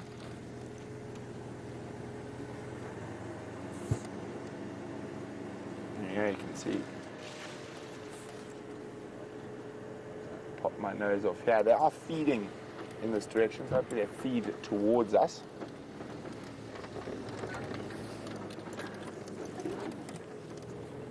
It's getting us into a good spot. Oh, here he comes.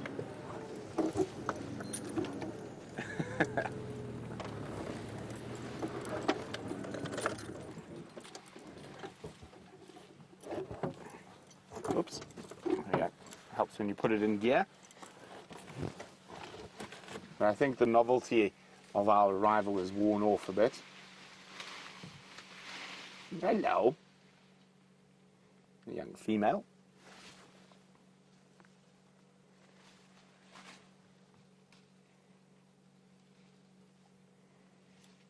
You're also scary, madam. And if you look at her tail, she's quite fine, just a bit of playfulness. Oh, that's going to be beautiful. If that big female kicks up some dust, it's going to be lovely light. Just going to roll back. Oh, looks like they're going to go into the sunset.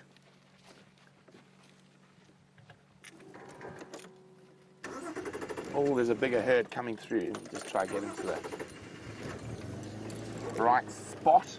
Dave, I reckon we pop that VR on again. Okay, I'm just going to do a clap before we get close to the ellies. So, there we go. So there's a nice big herd of elephants here. They're coming out of the crest here, out of the more closed woodland into a far more open woodland, and we just got this gorgeous light coming through as the sun sets to the west. And I'm just going to try and get us into a good spot to see all the elephants. So there's elephants there, all the way around us here. Oh, hello, it's you from this morning. Okay, I recognize that car at the back. She's sometimes a little bit iffy, but she looks like she's calmed down now. But we might get some action from the little guys. There's one behind us as well, going past just. We're literally now 360 degrees elephants around us. Now, these youngsters might come a bit closer to investigate us.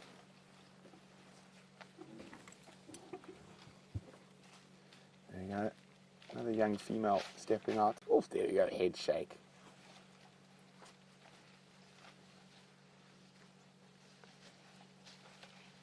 Oh, look, coming right up on our nose. Hello, mister. The sun behind.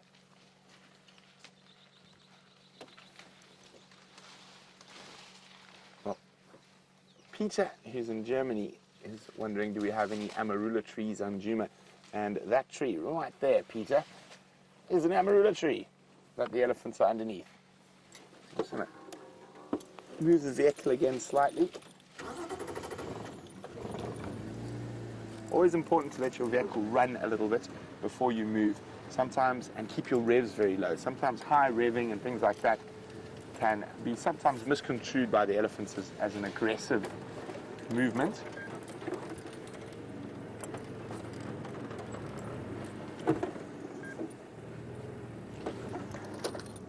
There we go.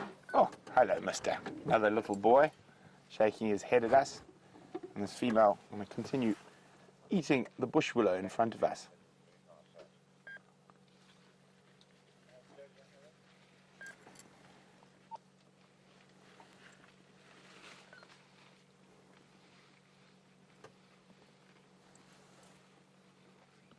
And that's just amazing.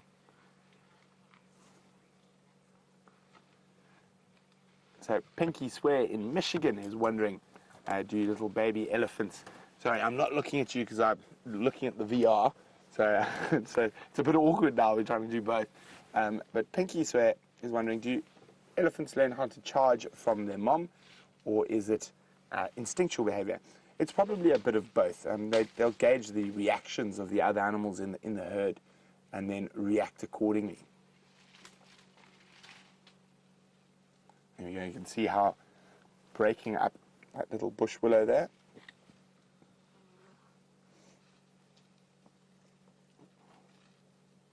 But let's wait. She's listening. She almost looks. No, she's decided to eat now. Like she was listening to us. Most of the herd has moved away. We're just with the one female now. He's right in front of us.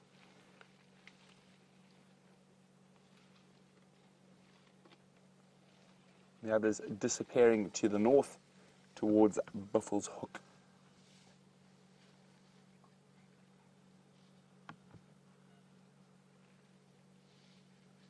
There we go. I think we're going to leave these ellies now, let them continue on their nightly meanders. You can see there's the little cheeky elephant from as we started. It was just wonderful, that little one. Gave us a good talking to, it did. Let's not wait for this female in front of us to finish feeding before we move on.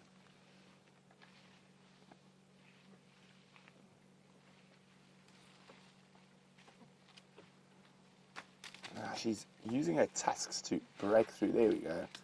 She's coming through now. Hello. I've seen you before in the last 2 days.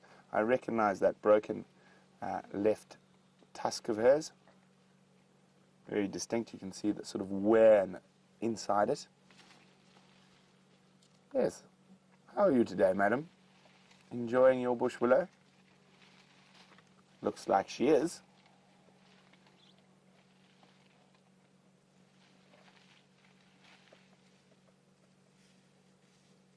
Now, we've had some wonderful little sightings of elephants today. On the sunrise safari, we actually had a little elephant throw a stick at us. And these are being a little bit more civil.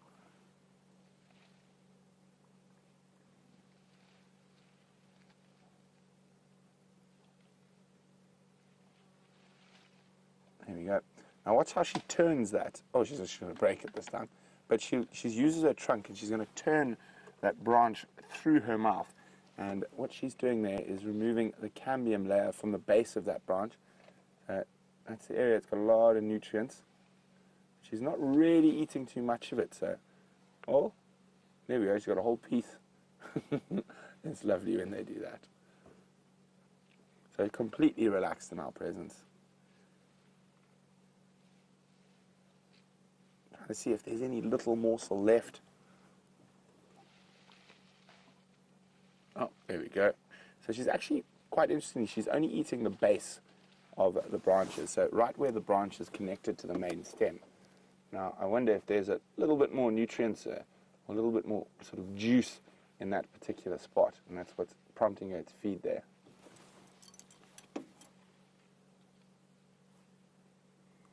And lovely late afternoon light creeping through from the west.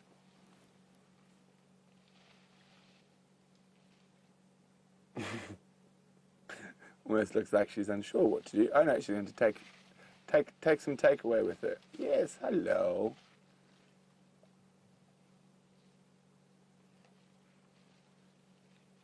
A beautiful female. Listen to that crunch. Isn't that amazing? Now she just got that last little bit of that branch and she's rolling it around, trying to get the bark off. Now with a small branch like that, she might actually eat the whole thing.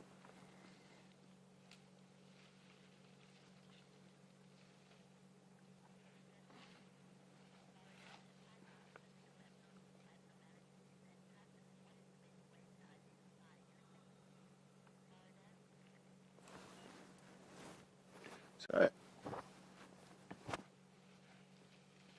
I'm not quite sure if I understand Kelly C. in Florida's question. So apart from, oh no, I do, I get it now. Sorry, Kelly, I was being a bit doof. Doof is a South African colloquialism for stupid. Kelly's saying, what is the best way to identify elephants outside of their tusks and sort of genetic aberrations? Ears are probably a good one, shape of the ears, rips in the ears, but generally tusks are the best, and if they do have any abnormalities. And it is quite difficult often to identify different elephants, but generally the tusks are the best way. And see, on her, oh, you just got a glimpse as she turned. So on her right ear, she's got some holes in her ear. That's also another very good way of identifying elephants. But there we go, off she goes. And we're going to start making our way down towards the quarantine clearings for fireside chat. So we will leave these eddies to meander on. Do you want a safety clap, Dave? Yes, please.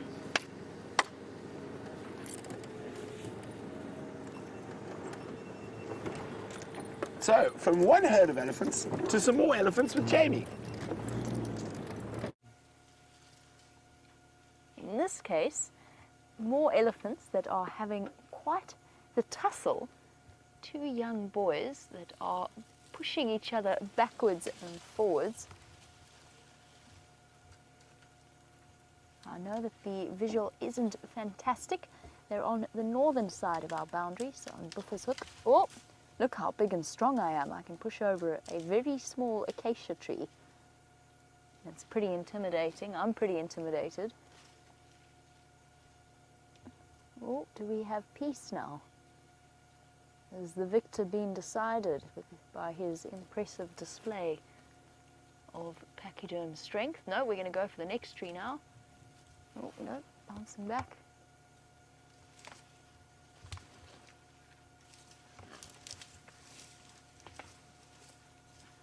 We hear the tusks clashing.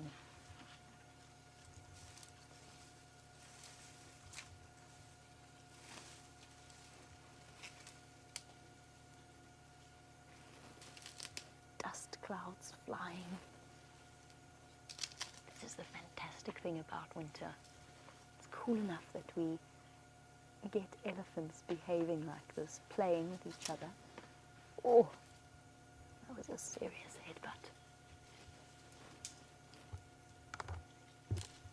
Practicing the skills that they will one day need to compete for the right to pass on their genes.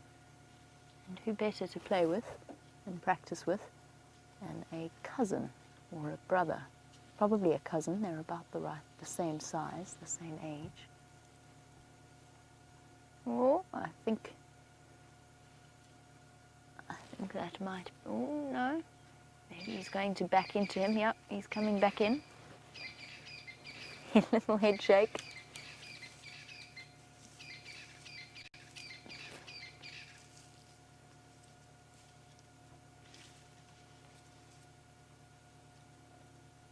Generally, elephants quite good at respecting the terms of combat. If your opponent turns his back on you, then it's not really considered good form to poke him in the backside with your tusks. They do occasionally forget that rule and do it anyway. All right, all that fighting worked up a serious appetite, and they've been distracted by the prospect of food. There's just elephants absolutely everywhere at the moment.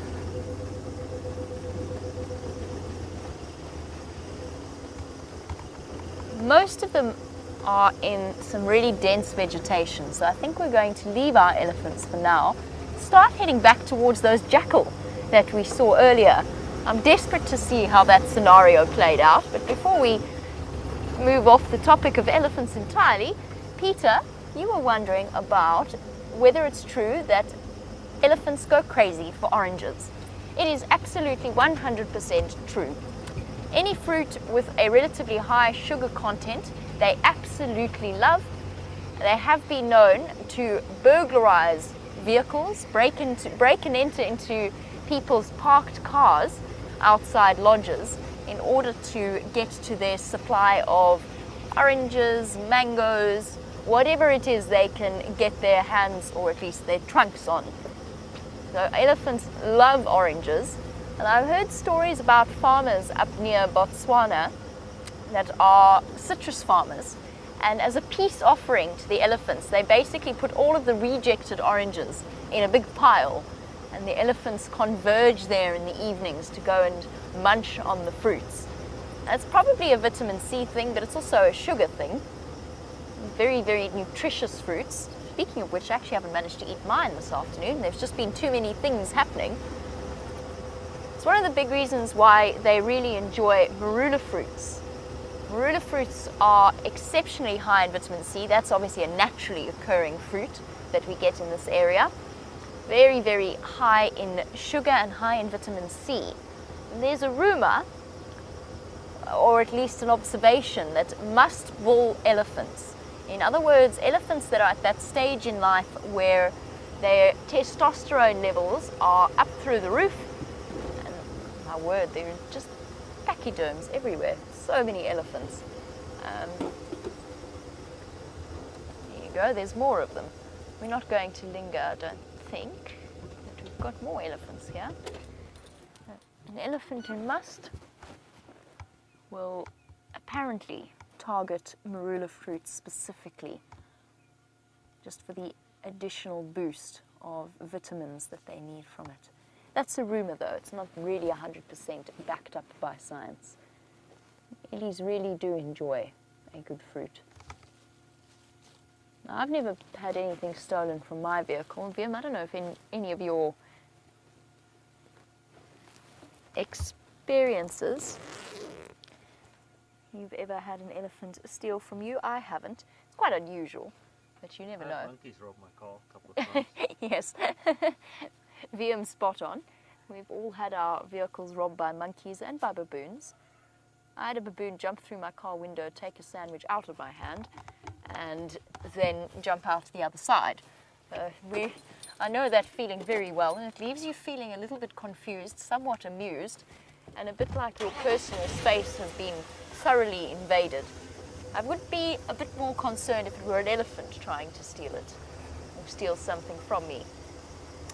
It's one of the reasons why in certain areas they will tell you not to leave fruit in your vehicle if there are free-roaming elephants that will go into the car park or wherever it is that you've left your vehicle. Kind of like when you're traveling and you're camping and you've got to be careful of bears and make sure that everything is stored away in those metal cabinets at campsites or whatever else they happen to provide. Elephants can be quite similar, just with fruit. And hyenas with other stuff. There's lots of... Animals are opportunists. They will take what they can get. I'd offer the elephant my orange, but of course that's not something that we want to teach them. We certainly don't want to teach them that safari vehicles mean fruit. Otherwise we would have a major problem on our hands. That, and of course we just don't feed the animals.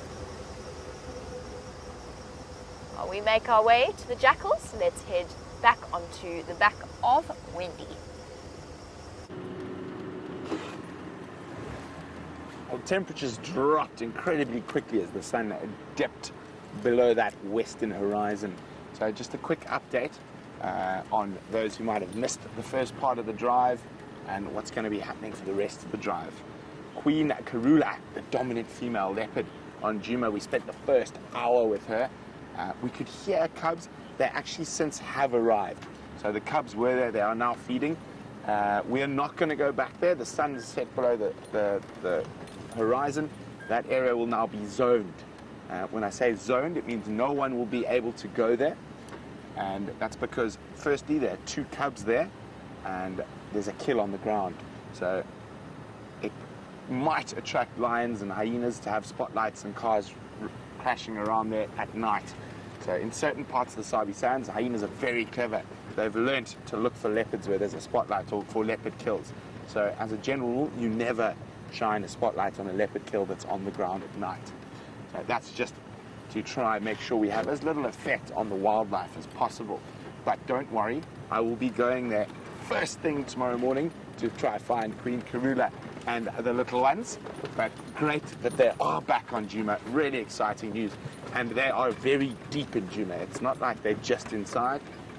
They are a good couple of kilometers away from the southern boundary where they have been being kept. So maybe we might be seeing a bit more of them in the coming weeks, which is really exciting. Also, it's a fireside chat tonight. And for those of you who don't know what the fireside chat is, well, Jamie and I will get together around a fire, which is quite welcome during the winter months, and chat about the sightings and what's been happening during the week, as well as take a few questions. The questions for the fireside chat will be focused on the pangolin that Dave and I saw. First pangolin ever on Safari Live, and also it is the Kruger National Park's birthday today, so we'll be doing a little celebration of birth. So let's try and keep the questions about pangolin and the Kruger Park.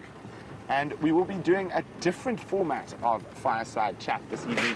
It will be on our Facebook page. So it will not be on the normal platforms. It will be live from the Safari Live Facebook page. There should be a little notification you can turn on there to let you know when we're doing live broadcasts from Facebook. Otherwise, I'm not the best technical guy to ask this stuff. I'm sure most of you are far better than I am. So pop onto the Safari Live Facebook page. I'm quite sure you'll be able to figure out how to view this evening's fireside chat. But our the leopards have been a bit scarce, and then today 2 different leopards, one down on Cheetah Plains, one here on Djuma, and hopefully some more tomorrow. Also, the Nkahuma lioness briefly this morning, and she's moving around hunting, but I'm quite sure she will be returning to the den where she's keeping those cubs, and fingers crossed in the next week or so she might move that den on to Djuma, which would be really exciting. Imagine we have lion and leopard cubs on property. It will be a first since I have been at Safari Live, and I've been here now a year and 3 or 4 months. So first time we'll have both lion, or it's the first time we've got both lion and leopard cubs to some of our wonderful characters. And as I say, who needs a soap opera when you get to see what's happening in the bush every day? Dave thought that was funny. Yeah, Dave had a little chuckle there. So I'm going to be going to set up fireside chat in a little bit, and you will be with Jamie till she joins me around the fire, and it is going to be quite spectacular with the sun setting behind us, and we always got to keep an eye out. You never know when the Nkahuma lioness might decide to join us for a chat around the fire. I remember last week there was some banter on Twitter that maybe the Nkahuma females might want to take over final control for a while. I think that would be a very interesting prospect with, if we could speak lion, all of them telling us to chase the buffalo to final control. But I don't think that's going to happen. We're going to have to deal with our fierce ladies, and they are fierce ladies, lionesses in their own right, that sit in final control at the moment.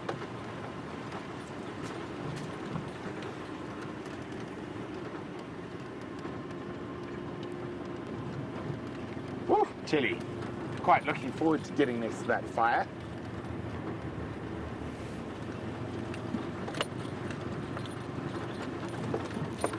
And we are moving into the winter months, so it is going to be really great cat sightings. Less grass, the prey species under more pressure because there is less grass and less water. But while we go set up fireside chat, Jamie's got the jackals. Just can't resist spending time with an animal that we've hardly ever got to see until recently. Oh, there was a big yawn there, exposing those dog-like teeth. There is our black-backed jackal in the evening light. You can see that really clear contrast between the black of the saddle on top of his back and then the tan of the rest of his body.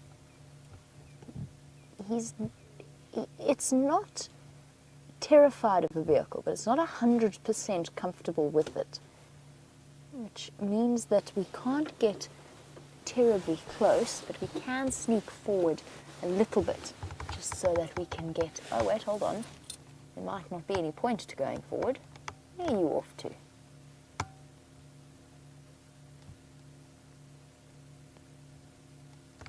Such fascinating creatures. There's even records of almost packs of black-backed jackal in eastern Africa. Sort of big groups, and it won't be a pack in the traditional sense as we understand it with wild dogs, for example, but a group of adults and their offspring, their fully grown offspring. There's even evidence of them hunting adult gazelle, so antelope just a little bit smaller than an impala. Now that would be something, hunting and killing, I mean successfully hunting adult gazelle. That would be quite the sighting to experience. We don't tend to think of jackals as hunters, we think of them as very cunning scavengers. Apparently they are more than capable. I have seen them hunt baby impala before, but unsuccessfully.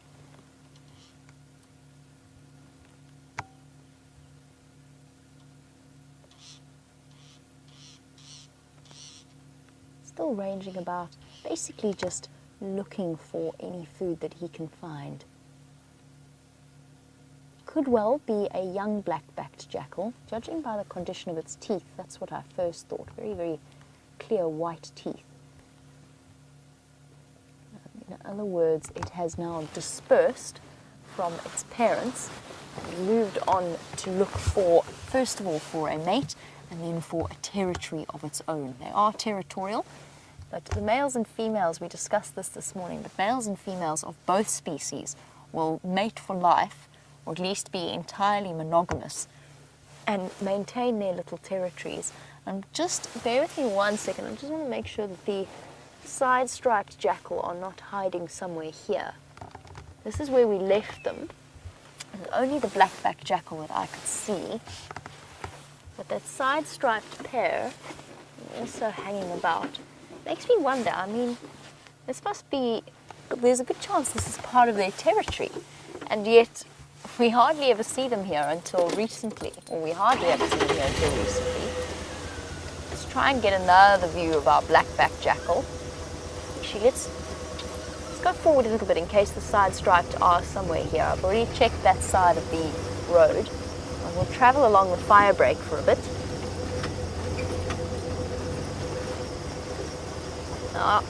It's something that I haven't heard terribly much while I've been here. and I have missed the sound of jackals calling. They sound a little bit like they are singing. It's the most incredible sound, particularly side stripes are less vocal, but black-backed jackal can be particularly vocal. Not something that I've heard once since I started working here. I used to hear quite frequently. My very first job in the bush was in the Kalahari, in the southern Kalahari, and I used to hear them singing to each other all the time. Beautiful, kind of like the equivalent of a wolf howl piercing through the night. And I'm hoping that our increased number of sightings of jackal might just mean that we might get to hear them more frequently. It's also one of the reasons why I've come back to this jackal in this sort of faintest, slightest hope that it might decide to call. It will be a wonderful experience. Ashley, you were wondering whether or not the increased presence of the jackal might have something to do with the drought. The fact that the predators are more successful than the predators and the scavengers. I think it's a little bit, maybe, I mean, it's entirely possible. I think that it's a little bit too soon for us to be experiencing such a sudden change in population numbers. I think that will be more of a gradual thing. However, apparently, and I haven't been able to find any conclusive evidence of this or why this might be, but apparently jackal populations do this. They spike and hit the carrying capacity and immediately drop.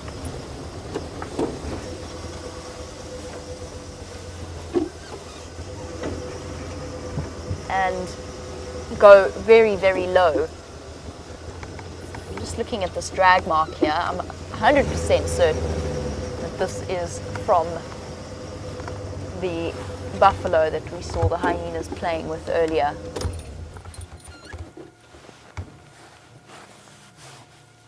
There you go. You can see here the drag, the soil has been disturbed, sticks been moved. It's quite easy actually to tell the direction of this drag mark. It's actually relatively easy to follow a track like this in terms of looking for wherever they've taken it. Let me just hear that again. I'm just going to be quiet for one moment.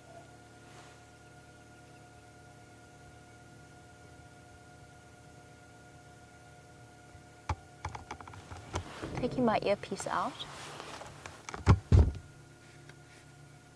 Sounded like they were kudu barking.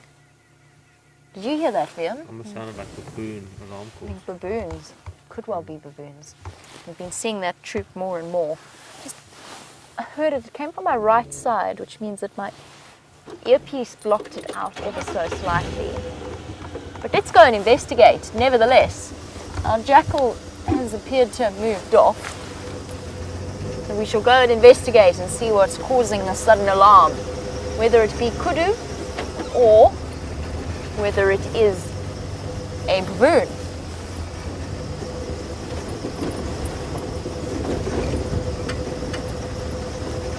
Oh, back to Ashley's question. Yes, so we might be just in the sort of the upswing of the jackal population recovering. There's theories put forward that they do this because a jackal is actually a very resilient animal and they breed quite rapidly.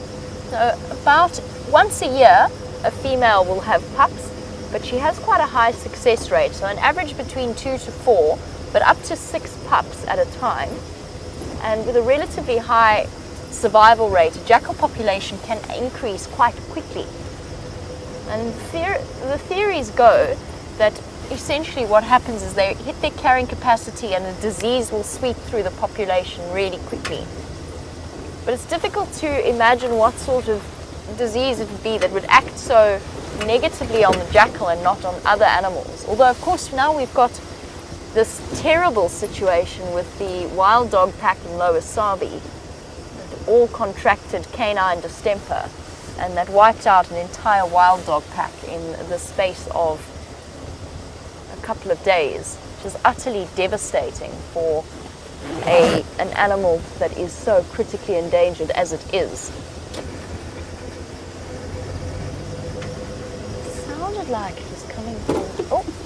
Roadblock! Sorry, boy. You came as a surprise to me too.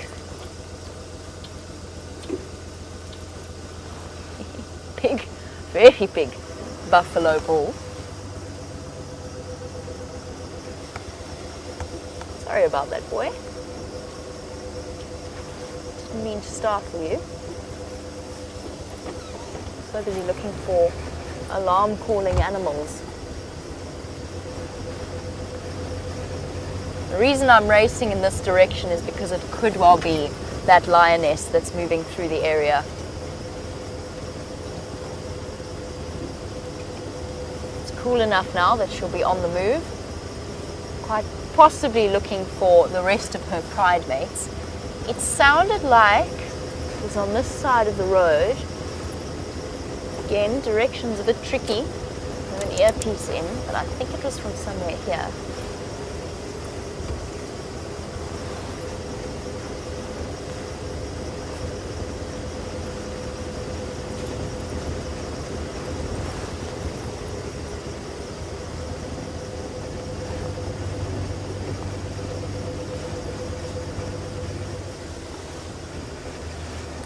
As we go off in search of a lion, implementing any tracking skills, which is always a bit more tricky in the dark.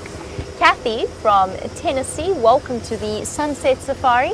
You wanted to know how much of a role does our nose play in tracking? Because obviously, from your side of things, you can't smell what's going on. That's of course the next step, for maybe a couple of steps removed from Wild Earth, would be to include the experience of smell as well. Like those cinemas that very briefly made a sort of an immersive experience. I'm not sure how successful they were. Kathy, first of all, be relatively thankful that you are spared this sense that we occasionally have to experience, like the odd buffalo carcass. That's always an interesting experience. Our noses do play a role. Tracking elephants, wild dog, and just realizing that there's water back in the area can play a very important role. Sniffing for carcasses can also help. I can't say that no, that's not true. I have found a carcass once by smell, but that was not a nice story. We won't go down that road. But I can't say I've ever found a lion kill before by following the smell of it, but the smell has helped. Definitely. It gives you a general direction. If you can check where the wind is coming from, you get a rough idea as to where that carcass might be. Now, those are the only real way that your nose will play a role in helping you to track an animal.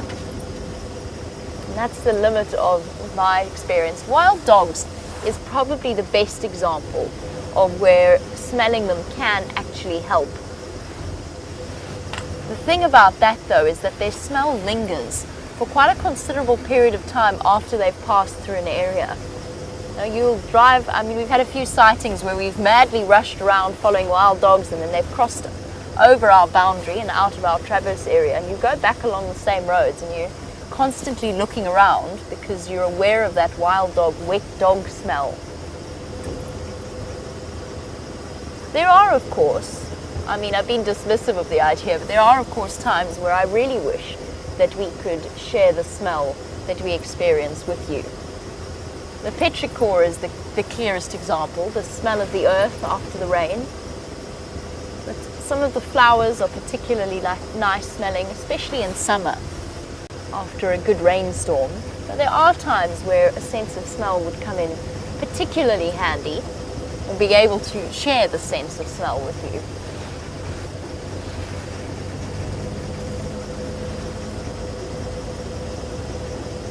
Seen anything that would be alarm calling at a lion.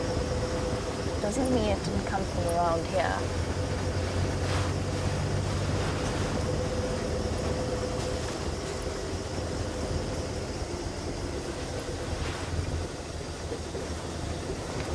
I'm just trying to make sure.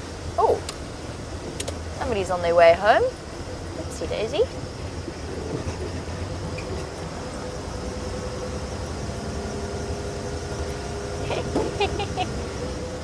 Hello. Hello. How are you? How are you? Good, and you? Good. How's it, Herbert? Do you hear anything alarm calling this side? No. No. I thought I heard a kudu, but maybe Is it? Zoe's, maybe a bit Okay. further. Do you have Stefan's number? I do. Herbert, I can't. Okay. Okay. Has he got yours? He's got your phone number. I'm not sure. I'm not sure, but I'll call Rebecca anyway. Okay, sharp. She says she'll send it to you. Okay. Okay, cheers, Herbert.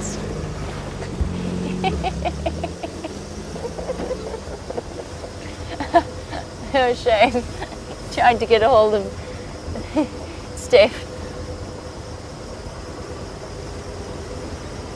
That was Herbert, by the way. He's recently joined our team, and Stefan is our ops manager, our operations manager. So he is in charge of keeping us all together, making sure everything stays organized and working, and a job that he is eminently capable of. He is also one of the most gifted and experienced guides that I have ever had the pleasure to learn from. And Herbert has recently joined the team as a combination of tracker and teacher for us in terms of some of the knowledge that we might be missing out on, particularly local knowledge of the medicinal uses of plants and trees and animal behavior, and then also to act as additional security detail on bushwalks, so to sort of scan ahead and make sure that we don't run the risk of endangering ourselves or indeed an animal whilst we're out in the bush on foot. And the poor thing is clearly looking for Steph's number, but we will arrange to get that to him, never fear. Rebecca in final control has got it under control. Can't even remember what we were talking about. Got distracted. Oh, I do remember what I was about to say. I'm going to say that I'm trying not to get too far away from the quarantine site of our fireside chat this evening. And don't forget that we will actually be finishing our normal broadcast 15 minutes earlier than we would normally. The fireside chat is only going to be 15 minutes long, and it is only going to be available on Facebook. And you'll have to go to the Safari Live Facebook page in order to view it. Now, for those of you who are concerned, since you don't have Facebook, please don't worry about it. You don't need to sign up to have a Facebook membership in order to watch it. All you need to do is to go onto the Facebook homepage and search Safari Live. Put Safari Live in the search bar and you will be able to view it there. So never fear. It will still be accessible to you even if you are not on Facebook.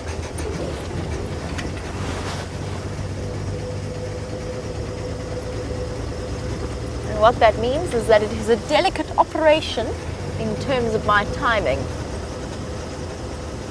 Making sure we explore all of the nocturnal value of the bush before racing across to fireside chat.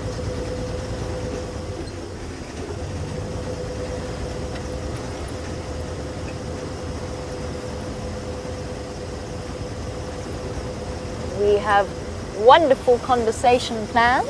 I'm not going to give too much away. I'm not going to give all of it away. But it may or may not involve a special sighting that Brent has had this week that I am in no way, absolutely no way at all, it would be ridiculous to suggest it, jealous of. Little bit jealous.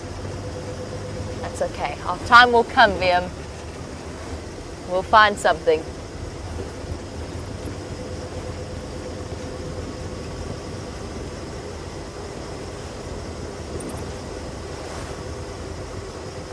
Let us see if we can't find a bush baby or a civet or a white-tailed mongoose before the end of our sunset safari. One thing we did notice while we were driving along Buffelshoek cut line is just how many civet tracks there are on that cut line. Up and down and up and down, which tells us that that is a regular civet highway. Civets do walk set pathways at night, and they usually walk the same path back. You almost always have one set of tracks going in one direction and one set of tracks coming back in the opposite direction. But it's building up that little bit of knowledge that for times when perhaps, just perhaps, we might be driving around in the middle of the night, we'll be able to plot out a little better exactly where we should go in terms of finding the right animals, the mysterious nocturnal ones that are always exciting to see. We've done so well now. I'm hoping that we might add another unusual animal list to our list before the day is out.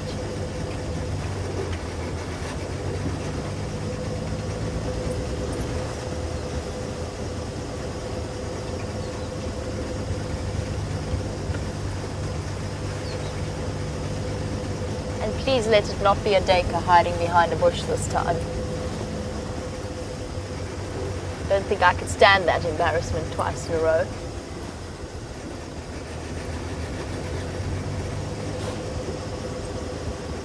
And just so that you can all rest assured, the sighting of Karula is now closed since she hasn't put the kill up into a tree. She will be left alone for the duration of the evening, and we'll just have to try again to see her in the morning. Now, as most of our diurnal animals start to head to bed, Kathy in Tennessee, you were wondering what happens to the oxpeckers at night. Obviously, they can't sit on the animals while they're wandering about in the dark or sleeping in the dark. And the answer, Kathy, is they go up into the trees. They do have regular trees that groups of oxpeckers will rest in. If it is their breeding time, which isn't at the moment, but towards the start of the rainy season, they will return to the tree where the female has a nest site, usually in a hole or a hollow or something similar, quite often a dead tree, and they will return back there every single night. And oxpeckers are what are called cooperative breeders, kind of like the jackal actually, but in birds, cooperative breeders, basically it's exactly the same in a way. The previous offspring of the male and female will actually stick around and help with the rearing of the next set. And for mammal species, this confers a tremendous advantage. So let's go back to our jackal for the moment. Not all jackal offspring will stay with their parents and help. However, there is a tremendous success rate, increased success rate, very clearly demonstrable through statistics in terms of the females that have helpers and the females that do not. And the females that do have helpers have a far higher survival rate for their pups. And it's not entirely clear what it is that prompts some pups to stay with their parents and help out and others to leave. It's something that nobody really knows or understands. It seems that the more dominant pups, the more adventurous pups, tend to disperse and go off on their own, whilst the more submissive ones are the ones that stay behind and help their parents. And it might give them an opportunity to have a little bit of increased protection before facing the big, wide, scary world. In other words, they are quite comfortable to stick with their parents. But it might also be that it's because they essentially will share an enormous amount of DNA with their siblings. I mean, they're essentially made of the same makeup, however different the genotypes might be. So they are, in essence, doing that, helping to forward that biological urge, which is to propagate one's own genetics. By helping siblings survive, they are doing that. And they're also, at the same time, gaining really valuable knowledge as to how they can raise their babies, what it is they can do to learn the skills. And I do think that there is a degree of skill involved.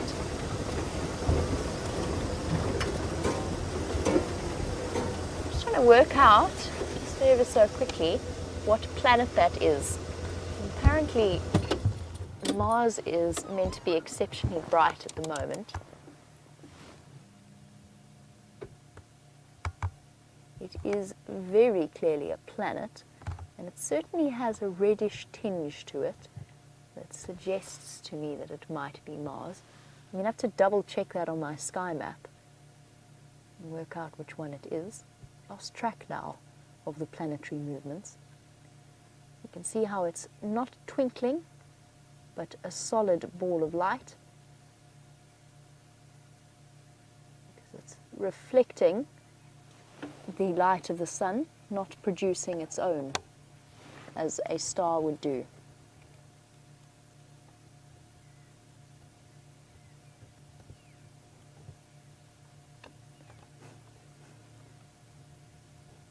Awesome. I think it's Mars.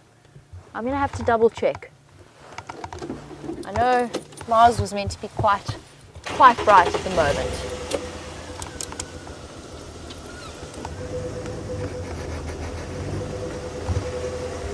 Now, if any of you